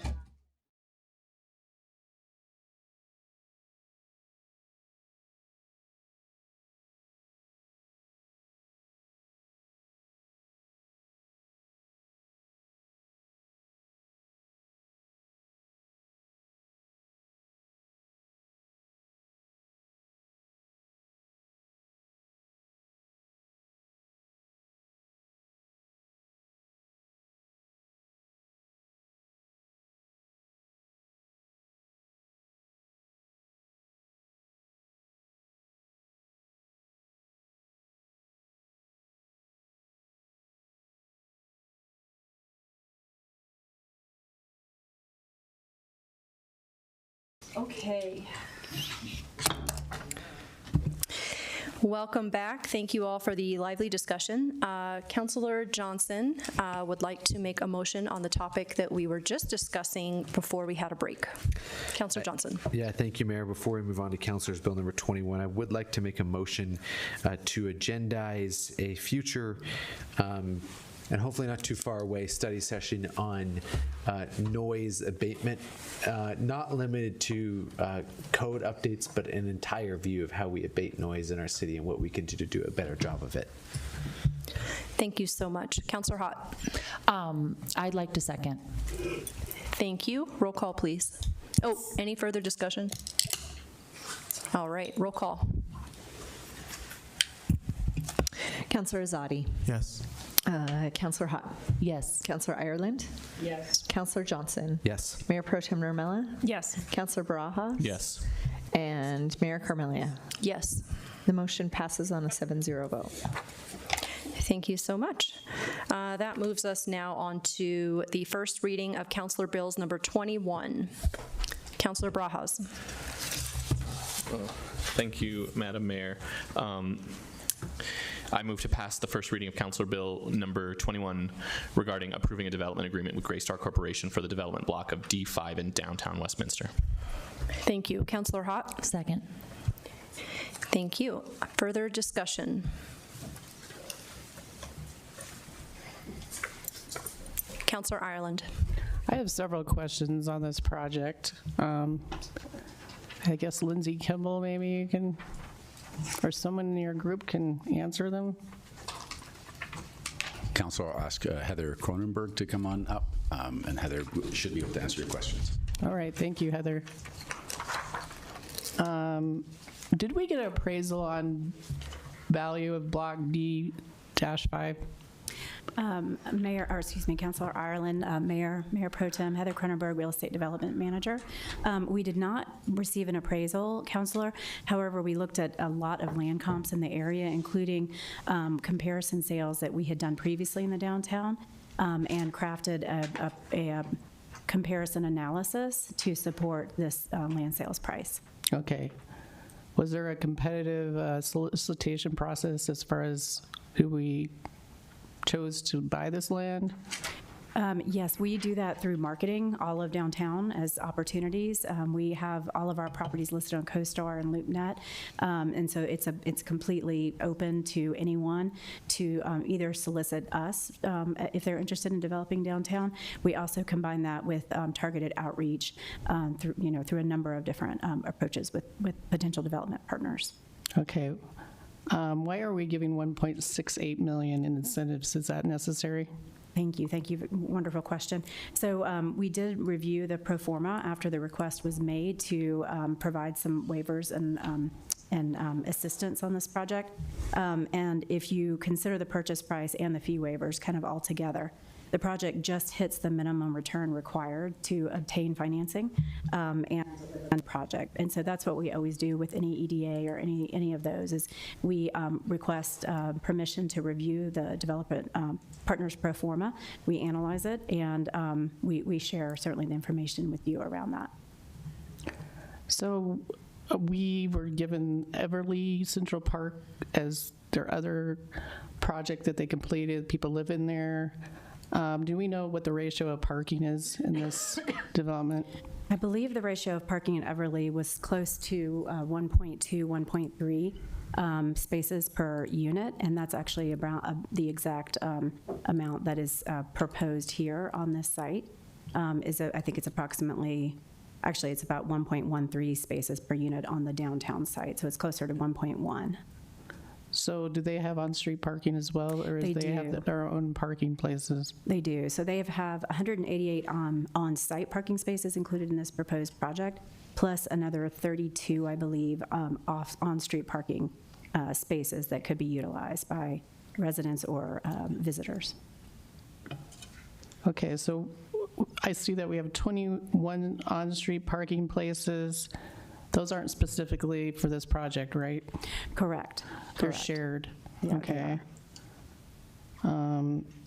What protections exist if Greystar sells the land after we sell it to them? We write into our agreements that so they have to hit performance metrics before we will sell it to them. And those metrics include having a lending partner ready to lend and a construction partner ready to construct.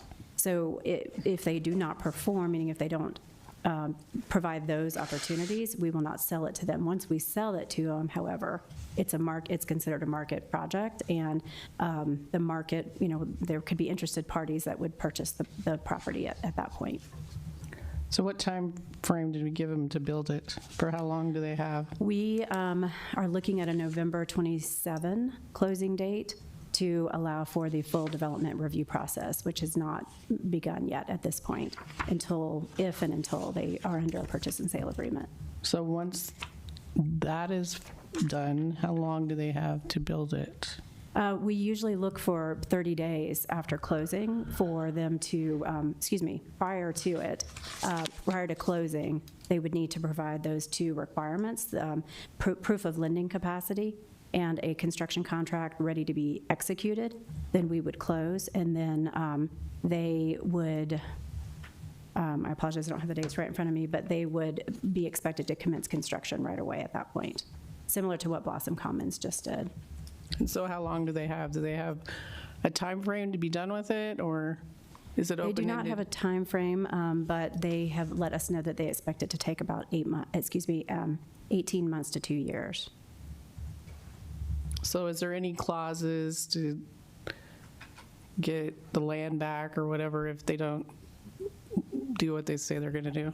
We did not include that in this agreement package. We have included it in some other agreement packages outside of the downtown.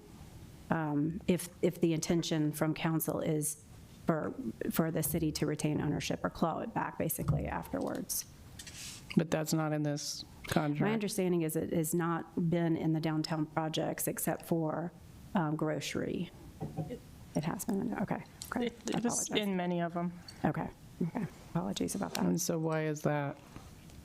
We can certainly look at that. There have been lots of discussions around, the merits of including a clawback in these projects or not, but we can certainly look at that. All right, thank you. Mayor Pro Tem Namella. Just based on that, it would be good to have something where if they don't start construction by a certain time frame, that we could have that right to repurchase. So it's something that would be important to me.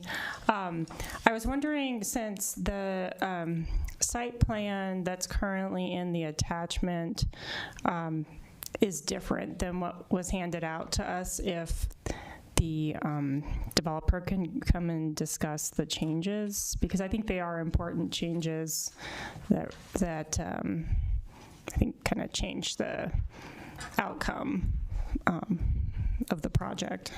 Absolutely, yes. Mayor Pro Tem Namella is referring to a attachment, a updated site plan that was provided to council right before the meeting this evening. So I'll turn it over to members of Greystar.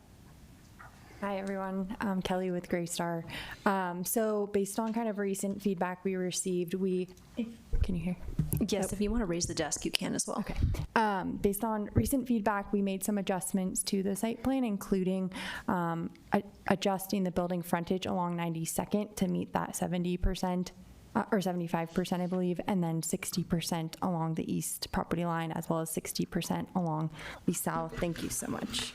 And as part of that, we've introduced kind of a new standalone building that's in green that we anticipate would be kind of a detached amenity structure for the residents. And we've provided some kind of sample imagery of what that could look like architecturally, but think it would be a really awesome kind of focal point there along 90th, while also helping achieve that frontage requirement.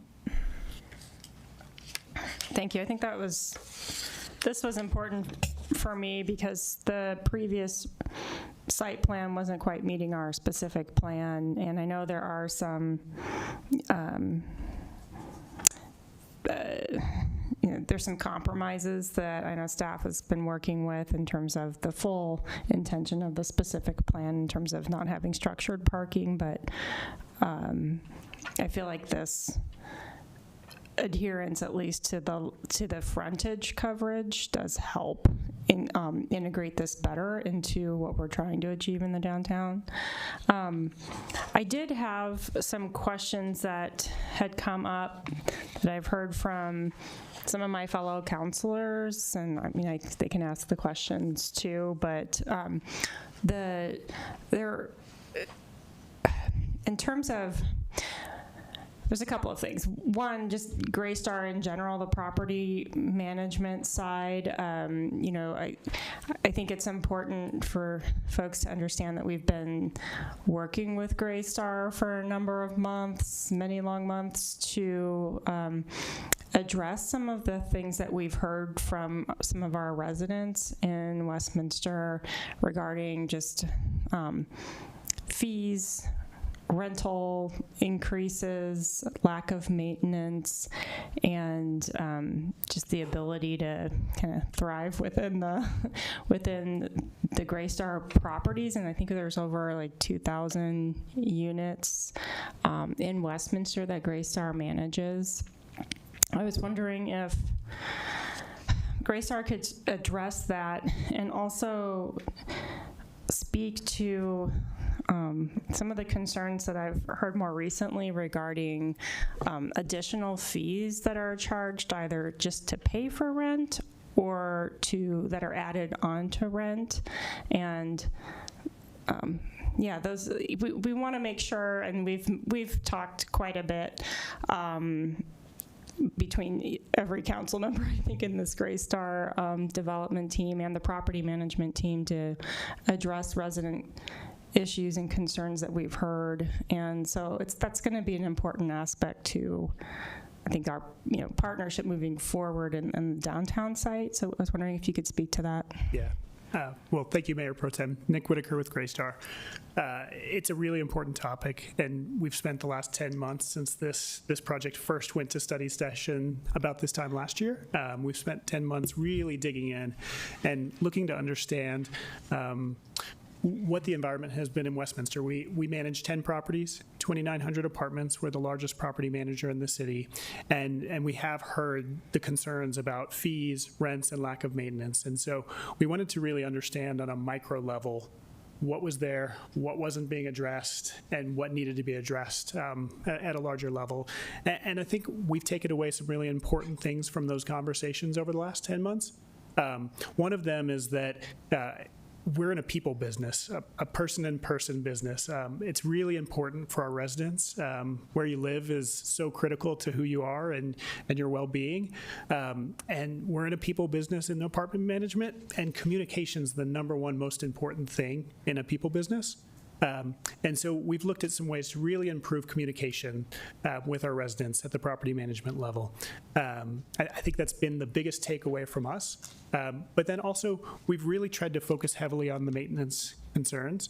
We've studied the 10 properties within Westminster, what the average response time is for maintenance requests, both life safety related and non-life safety related. And we've made some adjustments where we saw properties within Westminster not performing at the same level as other properties. We made those adjustments through bringing on floating maintenance people to help the on-site teams take the back backload or the backlog of maintenance requests down. And we've seen that our average response time to maintenance requests across Westminster is 4.2 days for non-life safety related issues. So we've seen some real improvements there since we began this conversation. And we've also taken some real steps to improve communication with residents. In our newsletters going forward to our properties, we're going to include average maintenance response times so that we have accountability with the residents on site. We're also going to include corporate contact information for residents who want to talk about their lease or talk about their maintenance requests with people outside of the property-related staff. And we're continuing to hold meetings. We've decided going forward that we'll have a corporate team member on each of our properties on a regular time basis to meet with residents and hear complaints and see what they can address and fix on the spot. Thank you, that is helpful. In hearing about the additional fees that get added, as well as the ability to pay rent without having to pay additional fees related to that, yeah. Can you speak to that? That's kind of newer to me. Yeah.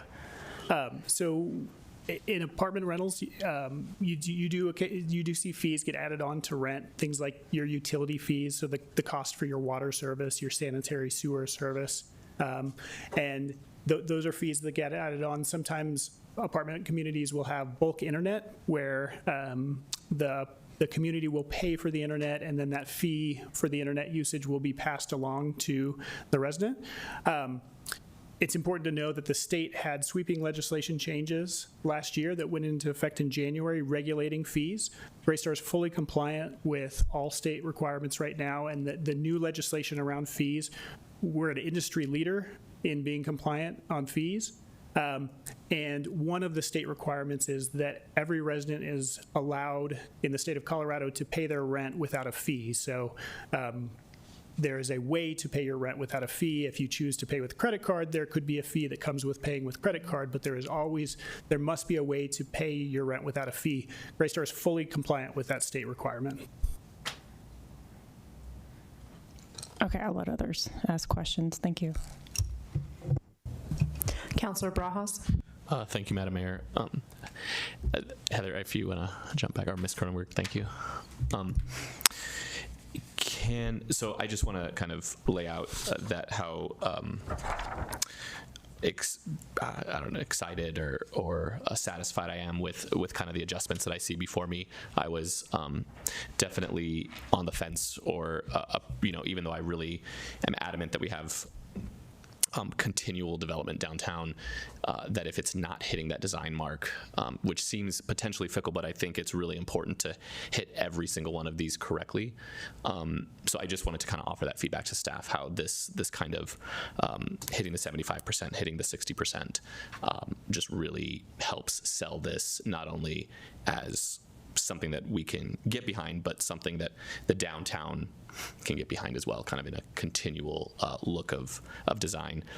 And I want to highlight the continual conversation that Greystar is kind of having, just from here on the dais to the conversations you have with community. I know that the conversations are never going to be 100% meeting the goal, right? If I could wave a wand and get, incredibly cheap rents and incredibly sustainable business, like I would, and I'm trying my best in terms of policy, but the fact that Greystar continues showing up time and again to these conversations is really appreciated, and it kind of offers us that opportunity to continue this feedback. I did want to ask kind of one question on potentially the parking aspect. Are you aware of, in terms of like guest visitation parking spots, are all of the parking spots that are outlined on here going to be assigned to residents of the facility? And would the plan be that guest parking, people who come to this space to visit the residents here, would be kind of allocated to the rest of downtown? Councilor Brajas, thanks for the question. My understanding is that the spaces sort of interior to the plan will be allocated to the residents, and the on-street parking will be for guests. But I just want to make sure that that is accurate with the Greystar folks, to make sure that I'm adequately answering that question. within the on-site parking, there is capacity for guest parking as well. So usually 5 to 10 spaces are sort of reserved for guest parking on-site, in addition to the parking on the street. Okay, great. And I know given the D block, the rest of the D block, is not slated for development, but in terms of the other blocks around it, do you kind of have any insight into what the parking situation would look like for the C? Is the C is what's next to them? Is that right? Yes. Yeah. Correct. It really depends, I believe, on what our next projects are going to look like on those undeveloped blocks. But obviously, adjacent to the D5 block, the block in question, is the Blossom Commons development, and all of their parking. Well, they have enough parking to supply their residents within their project, and then of course could utilize off-street parking as well. And then we have the condos that provide parking per unit as well. So right directly adjacent to the D5 block, we feel that there's adequate parking to support the projects that are currently there. Great. And just one last question in terms of accessibility and sidewalk connectivity. When these blocks are developed, because right now there's a lot of undeveloped blocks that don't have sidewalks, so there's people kind of walking through the streets and not walking through the streets. Is the plan right now, and this is maybe outside of this development itself, but like that sidewalks will only be implemented once the blocks are developed? That's correct, Counselor. So obviously Greystar, as the developer, will come in and make the infrastructure improvements, including a sidewalk on Block D5. Blossom Commons is doing the same on the west side of Eaton Street, and we do have potential plan in place per council approval at some point to continue to improve the Eaton Street medians, which would provide another safe pedestrian access point for people over there as that's developed out. Great, thanks for that insight. That's helpful. That's it. Councilor Zadi. Just wanted to voice my my support for this project. I think right next to this we're gonna have deed restricted senior housing that our older residents can afford. This is a great complement. Active adult senior housing is a gap, and I'm glad that this is coming forward, and I think the location is great. Our older residents need housing, and they need it at all income levels. So this is a great addition. Thank you. All right, I guess that leaves myself. Thank you. I'll start with this project is very exciting to the aforementioned reasons. I'm grateful that we're meeting an urgent need with our senior housing for this project, especially because for this community, folks over 65 will be increasing by the double digits over the next 5 or so years. And I also want to note that we are extremely invested in ensuring that our downtown is a regional jewel, and it needs to have a strong reputation, and it needs to continue to draw people in. So that's the main goal, is that investment. And I want to acknowledge that it's not subjective to say that Greystar has an unfortunate reputation that precedes them. So I've been talking to our city manager, our attorney, trying to figure out ideas and ways that we can mitigate risk to our residents and trying to figure out what that looks like. And so unfortunately, I just want to say I appreciate the fact that Greystar has been at the table over the last 10 months. So thank you for all the time and investment and for the ongoing work. And, in Colorado, across the country, by the way, but in Colorado, there is a lawsuit against Greystar by the AG and FTC for deceptive advertising around junk fees and rent. And so I've been trying to think of creative ways to make sure that we safeguard our future residents, because despite ongoing conversations, we still continue to have residents say that there are junk fees in place. Now, this is where our rental inspection program comes into play. We can take a look at that. We have not reviewed that yet. If we make sure it has a lot of teeth, maybe we can do audits on this, right? However, I wouldn't be doing my job if I wasn't trying to mitigate risk and prevent that to begin with. So I'm thinking, is there a way to create a development agreement where perhaps we hold back part of the rebates until we do an audit? Maybe, and I will let our staff figure out what the best way to do that is. Maybe it's a year, maybe it's 2 years in after residents get in to do some sort of audit or rental inspection, but just to make sure that there are no junk fees. And for example, Greystar in our city could first define what fees look like, if that makes sense, so that we don't have that question in the future. And then, of course, that hopefully we are charging fair rent, which, of course, I'm not allowed to get into that discussion due to the fair market program. However, there's been enough litigation to say that that has not always been fair. And then, of course, to make sure that the maintenance itself is being responded to. And this is a somewhat proactive approach. So I'm waiting to see what other counselors think, if they're willing to go down this line. But I say this because while, again, I'm really grateful, there's been a lot of positive momentum, I'm still hearing to this day that not all of our residents' needs have been met, and that's in that management space. And so how am I making sure that I'm providing for our future residents and their safety and their well-being if I'm not being proactive to prevent further issues down the line? So I'm trying to figure out if there's other creative ways. I'm willing to hear them. I'm not sure if Mayor Pro Tem has some suggestions, but I would love to hear them. And then I do want to acknowledge, I meant to start with this, that really what did convince me about this project to begin with was that I did a tour of the facility in South Denver over a year ago, I think now. I think it was last December. And that was a really positive experience. And so I want to say that I started this journey. I am not on the development side. I wasn't familiar with the name. With a really positive experience. The residents did really love the facility. It did meet the needs of that neighborhood. It was a beautiful layout. And I went in there and it was a positive experience. And I have now had my eyes open to some of the experiences of those within our community that are being managed by the same company. And so how do I do my due diligence for both of these needs? Mayor Pro Tem. I was wondering, I'm a little confused over, so Greystar, if you could speak a little bit more to the lawsuit. I know.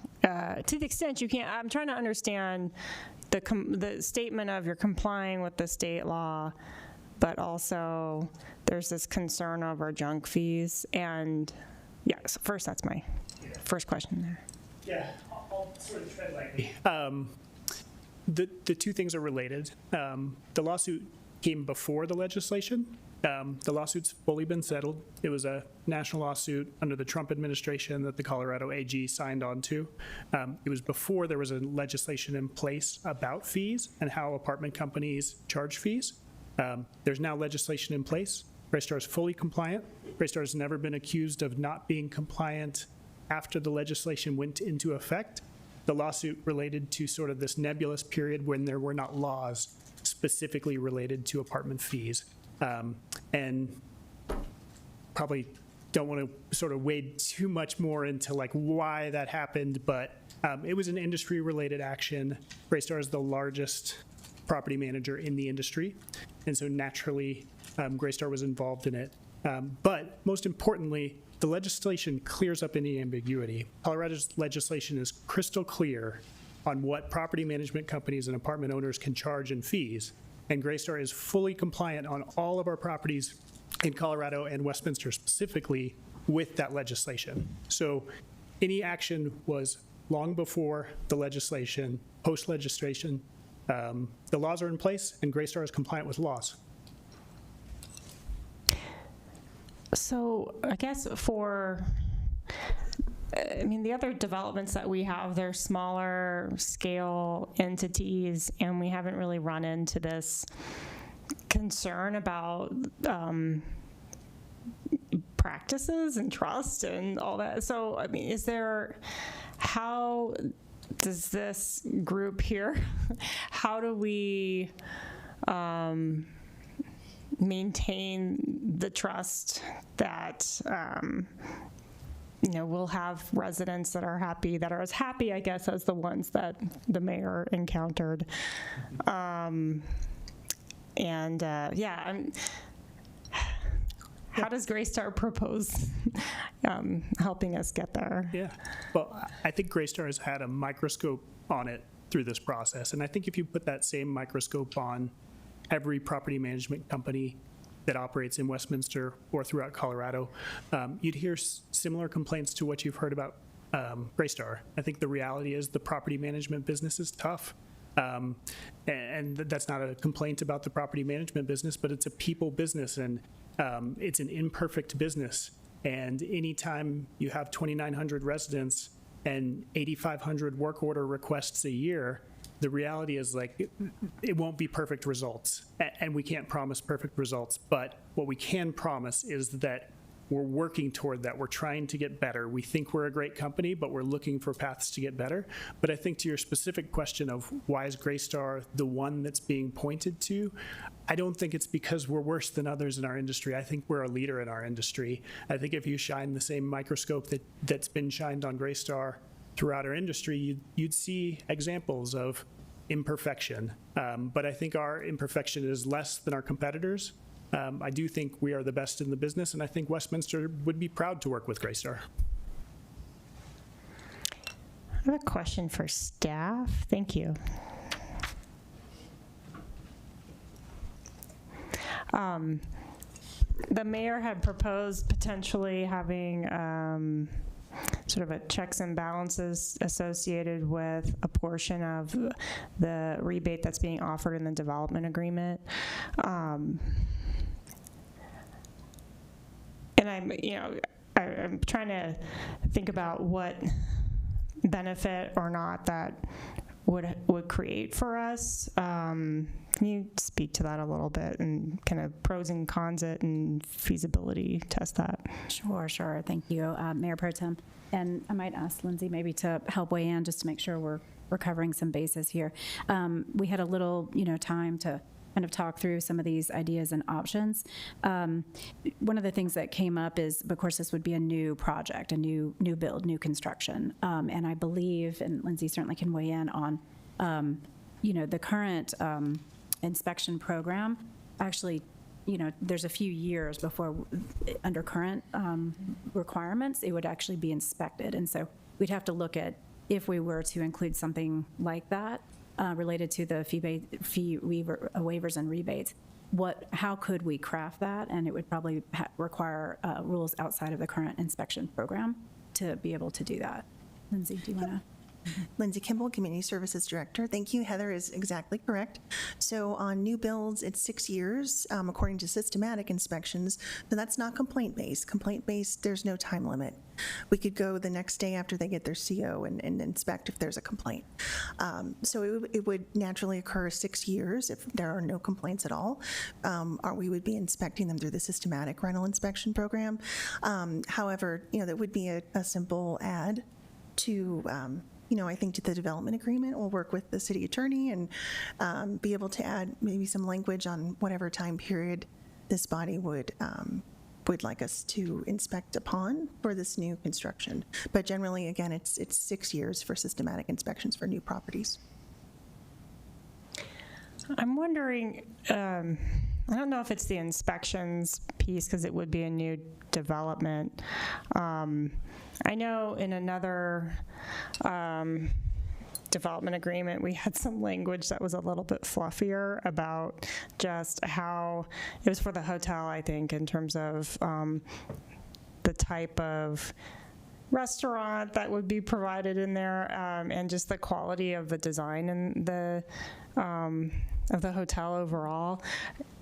So it was a bit qualitative in language, but I'm just wondering if there's some type of statement or description of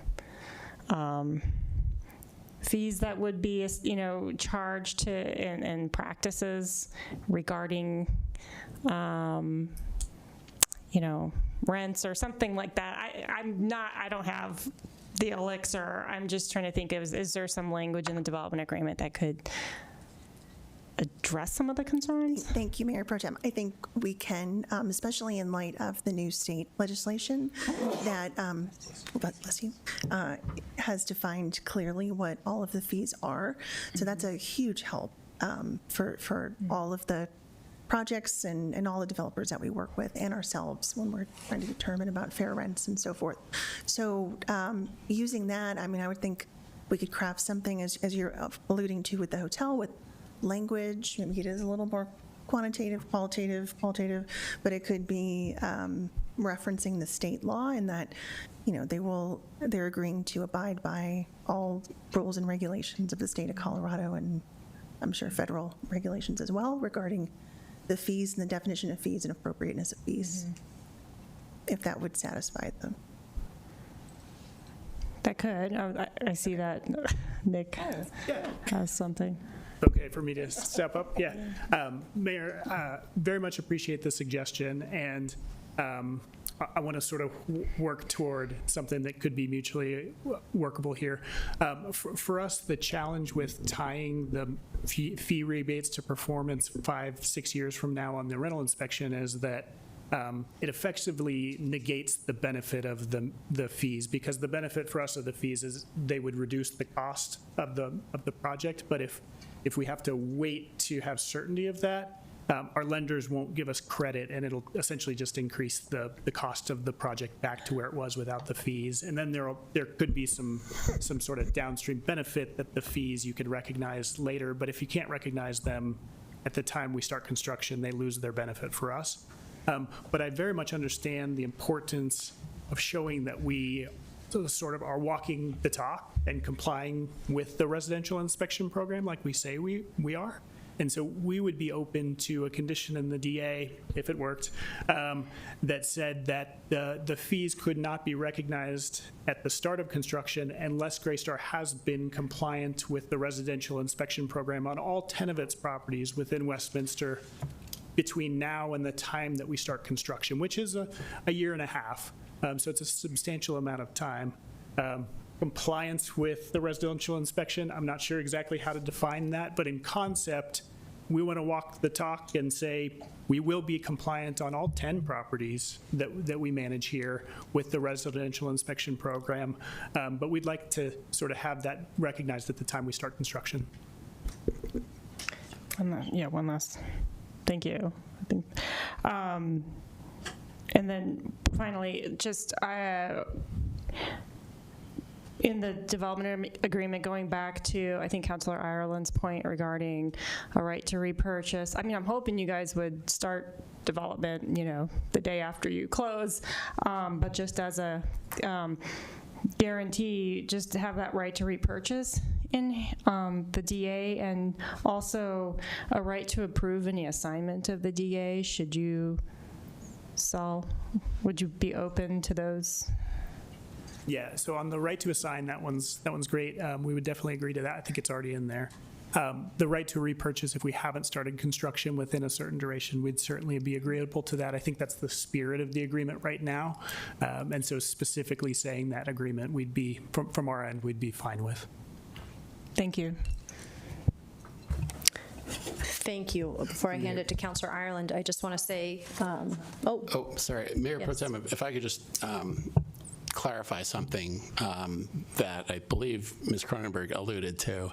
There are certain conditions of closing as part of this agreement, correct? And if the closing is requiring all of those be met, included among those are, I think, the payment of all their fees and use tax, and I mean, there's a list of $4.176 million they would have to pay before they close in order to have the right to pay another $3 million to close. Is that correct?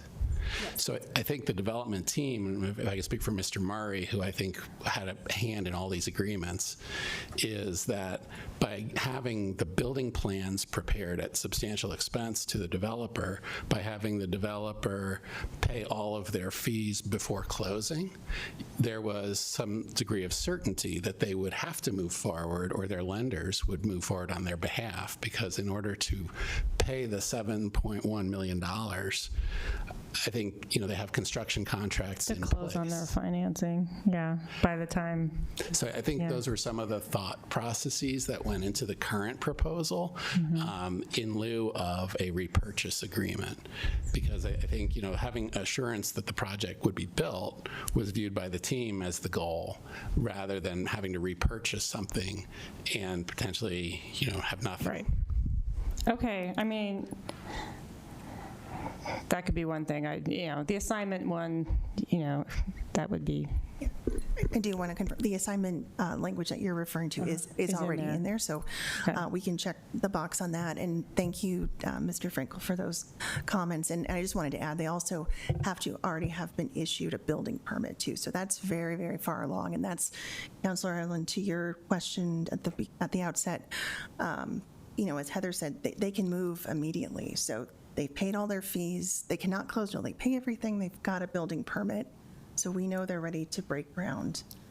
It would be highly unlikely, and to Mr. Frankel's point, that's what our outside counsel, Malcolm Murray, has often structured these, because we did get some pushback from other developers that they might have some issues obtaining financing if there was that contingency of a right to repurchase, for what it's worth. Is it at the price that they paid? One moment, Counselor, I'm sorry. If City Attorney hit that light, and I'll know that you want to speak. Sorry about that a couple times there. No, I apologize for interrupting you, Mayor. I just wanted to make my understanding clear, and I appreciate Ms. Cronenberg and Ms. Kimball assisting with that. Thank you. Thank you.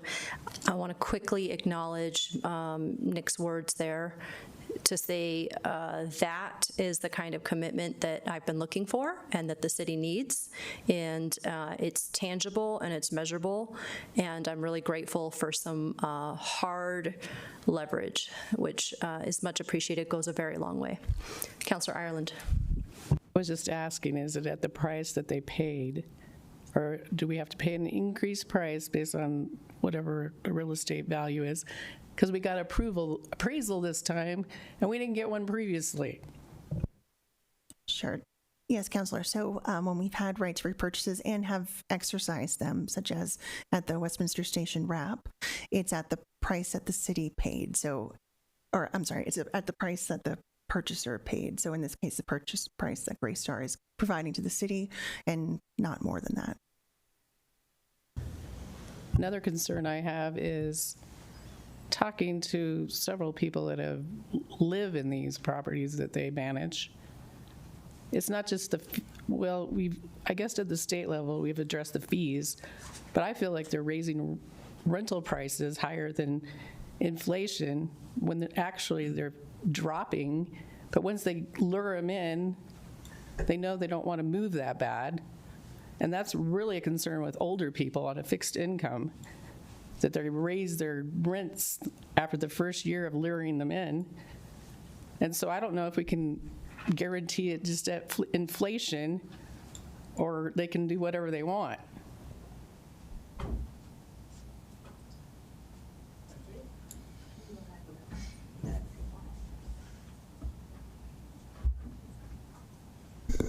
Councilor Ireland, we appreciate the question and the discussion around rents. Yes, so it's critically important for seniors when they move into a property to feel comfortable that they can continue paying the rent at the property. We don't want our seniors to move in for a year and then be forced to move out because the rent gets pushed up in their second year to a price they can't afford. We looked at our portfolio of everything that we manage in senior housing across the larger sort of Colorado area, and on average, tenants had a 2.2% increase in their rent year over year when they went to renew.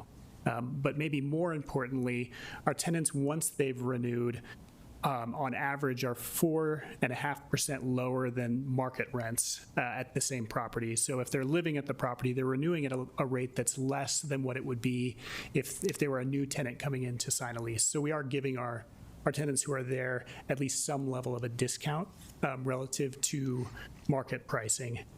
But at the end of the day, it is rental property, it's market-based pricing, and we can't, we wouldn't be able to commit to a fixed amount of annual renewal increases. I think that would be outside of sort of typical for our market. All right. Thank you. Councilor Brajas. This is just a bit of point of order, but do we need to adjust like the motion given some of these like agreements, or like it's all kind of outside of what's initially what this is? Is that correct? It depends on how the discussion goes, and then if we need to change the motion. But no, this is, how do I say? Staff can make agreements with the developer if we agree to proceed. That is somewhat outside of the scope. But our decision may depend on whether or not what we're asking can be done, and that's what they're answering for us. Okay. So this is all within the scope. Okay, that's helpful. Thanks. Seeing no further discussion, I think we can have a roll call. Oh, yes, Councilor Azadi. I just wanted to make a point too on the upcoming rental accountability measures that we're looking at. The main important one to me is holding rent in escrow. I think a lot of these concerns would be alleviated if we did move towards a measure of rent and escrow. I think that's a very important tool, not really just for Greystar, just in general. We have a lot of bad landlords that could help a lot of renters. And I don't want to single out Greystar. I know they've had some issues in the past, but I've said this before, they are I've never seen a developer do this much effort to cure the past, right? They're doing a lot of stuff above and beyond. I've never seen this. And we have bad developers that we approve all the time. Not all the time, but we have approved several bad developers that have never done this level of community engagement. So it's just wanted to make a point that yes, there's accountability, and we will handle that in the rental inspection program, which I think holding rent in escrow is a super important piece. But it's also fair. It's just to be fair and balanced here. It's not a Greystar issue. There are a lot of bad landlords, and I think we need to think more holistically as to who they are and how we can affect them. Mayor Pro Tem. Do we need to, since we're going to have some edits to the DA, do we need to do anything special to the motion? Thank you, Mayor Pro Tem. So if there are edits that City Council has identified, I think we've had a discussion about what the development agreement and the purchase and sale agreement currently include. And I'd look to Ms. Kimball maybe to help me. Are there changes to the current documents proposed? Sure. So if I could summarize what staff has heard, and Ms. Cronenberg, please help me out if I forget one. There was a concern about fees, and I believe with the further explanation of the state laws that perhaps that's been satisfied, but I think that we are open to adding something in the document if we work with Greystar that says a blanket statement about compliance with all state rental related regulations, if that's needed, but that is state law now. We also heard about the conversation that this body has had today about the right to repurchase, about construction, and staff, I think we would like clarification as we've gone into further detail on what the requirements are to close. There's a long list, as we mentioned, including building permit, financing, not just a letter that, yeah, we might give you some money, but it's an actual commitment and the money's in the bank to construct, and you've completed all your building plans. That's incredibly expensive, hundreds of thousands of dollars. So all of those commitments together with some other projects in downtown recently have been structured in that way and have been effective to affect the development in a timely manner. So, but staff is ready to receive that direction. If you would like us to change something about how the current standards are within conditions to close, we're happy to do more. May I add as well? Thank you so much, Lindsay. The other major item that we heard tonight from Greystar was including that they would agree to be compliant on all 10 properties within the boundaries of Westminster. And we, I think, would definitely need to have, more dialogue and conversation around exactly what those metrics are, so to make sure that we're all on the same page. And then the timing, I would assume, and I believe Nick with Greystar mentioned prior to closing. So it would, begin by working through what those details look like and how to do that. I believe, though, and certainly this is up to the city attorney and city council, if we could craft language this evening around, that it would be a requirement as part of the development agreement, then and allow some flexibility in terms of exactly what that criteria is, then we're happy to, share that obviously back with council. But if there's an ability to define that and craft language that would allow for staff and Greystar to work through that as part of this development process. So it might be a condition to closing that they show compliance. Yes, I think on those perfect. On all of their properties. I guess that would be right. Okay. So I guess that would have to be added to the DA as a condition. Yes. So a closing condition of that sort could be drafted if that's what the parties are agreeable to. That there will be one additional closing condition of compliance citywide with the rental housing inspection program. I guess the question is how to measure that. Operating many buildings, there may be complaints. And I guess the question is, how do you measure compliance? If I could, my suggestion would be, we do have a notice period of violation. You have due process and time to cure and correct. So just because it takes someone, 3 days because you have to order the part to fix the thing, to do the repair, that's not being compliant. That's part of the process and part of the cure process. So we wouldn't consider that you've received a notice, but you have your 7 days, 10 days to cure that. I would suggest, being familiar with the inspection program and our enforcement efforts, if it gets to the point of needing to have a court summons, or it gets that bad that we're having to abate the problem for them and then having to try and get the money from them, that's a level where any landlord has crossed the line. And that's where we would consider that you're definitely not compliant with the program. You're not even trying. You're, ignoring the warnings and the notices that you're getting from us. And we also have stackable fines that accumulate. So I would say that could be a very defined point in our enforcement process. As someone who also has code, yeah, I think that makes sense, that there wouldn't be outstanding fines and they wouldn't be in default and no summons. Oh, thank you.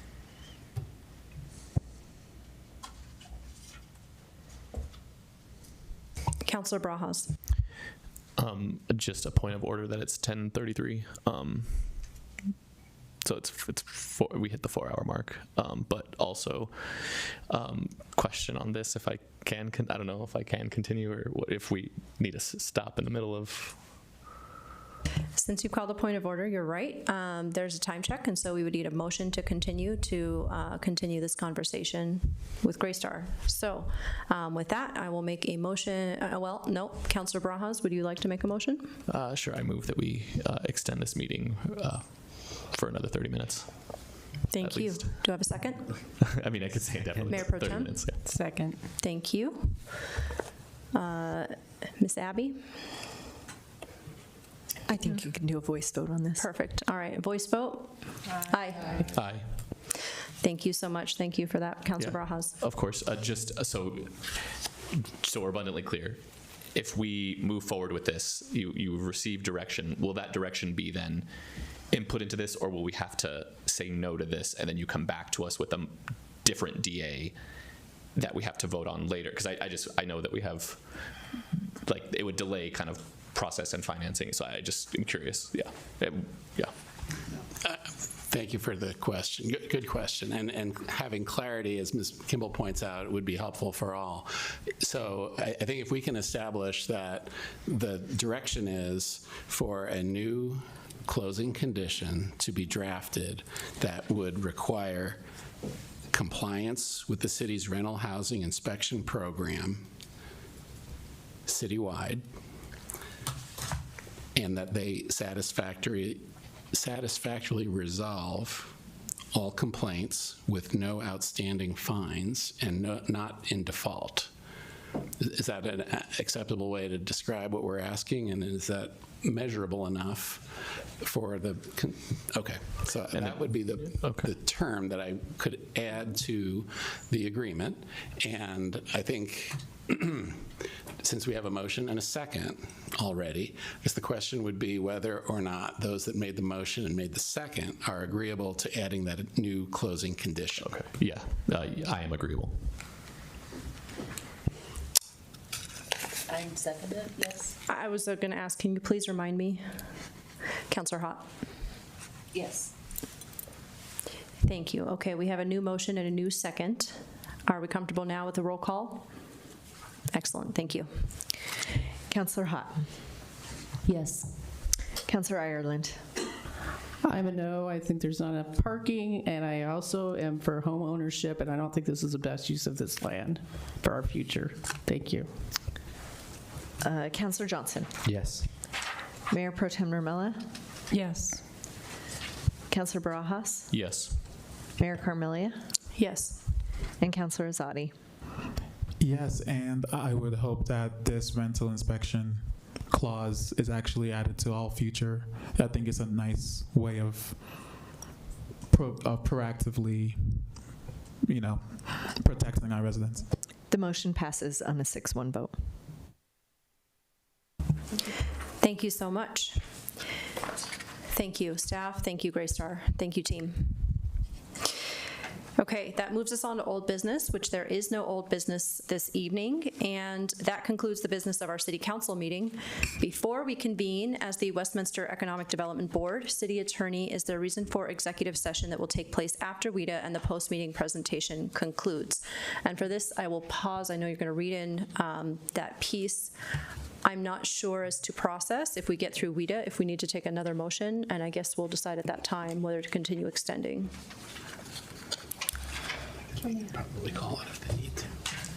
Yes, Mayor, I think that during your WIDA meeting, if the hour becomes late and you decide to conclude tonight's meeting, having had the exec session read into the record won't be a problem. You can always reschedule the exec session. Perfect, thank you. So thank you, Mayor. The executive session that is proposed tonight is to discuss strategy and progress on a proposed economic development agreement involving a targeted industry prospect in which the disclosure of information such as financial data or proposed incentives would, if made public, seriously jeopardize the city's ability to secure the prospect. This could be convened pursuant to Colorado Revised Statute 246-402-4E1 and Westminster Municipal Code 111.3C4. Thank you. Do I have I'm so tired. All right, I'll go down the line and see that everybody agrees. Councilor Azadi? Yes. Yes. Yes. Yes. Yes, and can we push chickens to another night? Yes. Yes. Thank you all so much. Okay, with that, the time is now 10:38, and the City Council meeting is adjourned. We will now convene as the Westminster Economic Development Authority. The roll call will carry over from the regular City Council meeting. Do I have a motion to approve the minutes? Oh, and the time is now, I'm missing my point, 10:38, and we have opened as the Westminster Economic Development Authority. Roll call will carry over. Motion for the minutes. Councillor Hott. I move to approve the minutes of June 8th, 2026 WEDA meeting as presented. Thank you so much. Councillor Brajas. Second. Thank you. All in favor? Aye. Thank you. All right, there are no public hearings this evening, and so we will now move to new business. And do I have a motion? Councillor Hott. I move to adopt resolution number 251, approving a purchase and sale agreement with Pumpkin Ridge Holdings, LLC, for development of the Holly Park property. Thank you. Mayor Pro Tem? Second. Thank you. Any further discussion? Mayor Pro Tem? I'll make it quick. I'm just excited that this is going to be finally built out. I can't wait. Let them start construction like tomorrow. Second. All right, thank you so much. Roll call, please. Board Member Barajas. Yes. Chair Carmelia. Yes. Board Member Azadi. Yes. Board Member Hott. Yes. Board Member Ireland. Yes. Board Member Johnson. Yes. And Vice Chair Nurmela. Yeah. Yes. The motion passes on a 7-0 vote. Thank you. We will now move on to resolution number 252. Councillor Hott? I move to adopt resolution number 252, authorizing the executive director to execute a purchase and sale agreement and development agreement with Greystar Corporation for a portion of Block D5 in downtown Westminster in substantially the same form as attached. Thank you. Mayor Pro Tem? Second. You have a One question. Do we need to? I think you want to add in the new condition of closing, if that's acceptable. This With the new condition of closing. Thank you, City Attorney. Thank you, Councilor Chairperson Hott. Mayor Pro Tem, or Spice Chair. Oh, I have a Spice Chair. Yes. Thank you. Is there any further discussion? Seeing none, I think we're ready for roll call. Chairperson Carmelia. Yes. Board Member Azadi. Yes. Board Member Hott. Yes. Board Member Ireland. No. Board Member Johnson. Yes. Vice Chair Nurmela.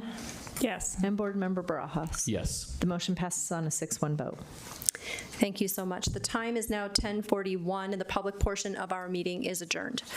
We will now go into the boardroom, unless I hear a motion otherwise, for our post-meeting presentation and executive session. Thank you for attending this evening's public meeting. Mayor Pro Tem. Otherwise, I'm just kidding. I mean, if possible, I wouldn't mind going into the exec session, but I'm wondering if we could move the chicken conversation to another night. I know there's excitement around it. I want us to be alive for the conversation. Councilor Azadi. Would it be possible that we just have the conversation on the chickens when we have first reading?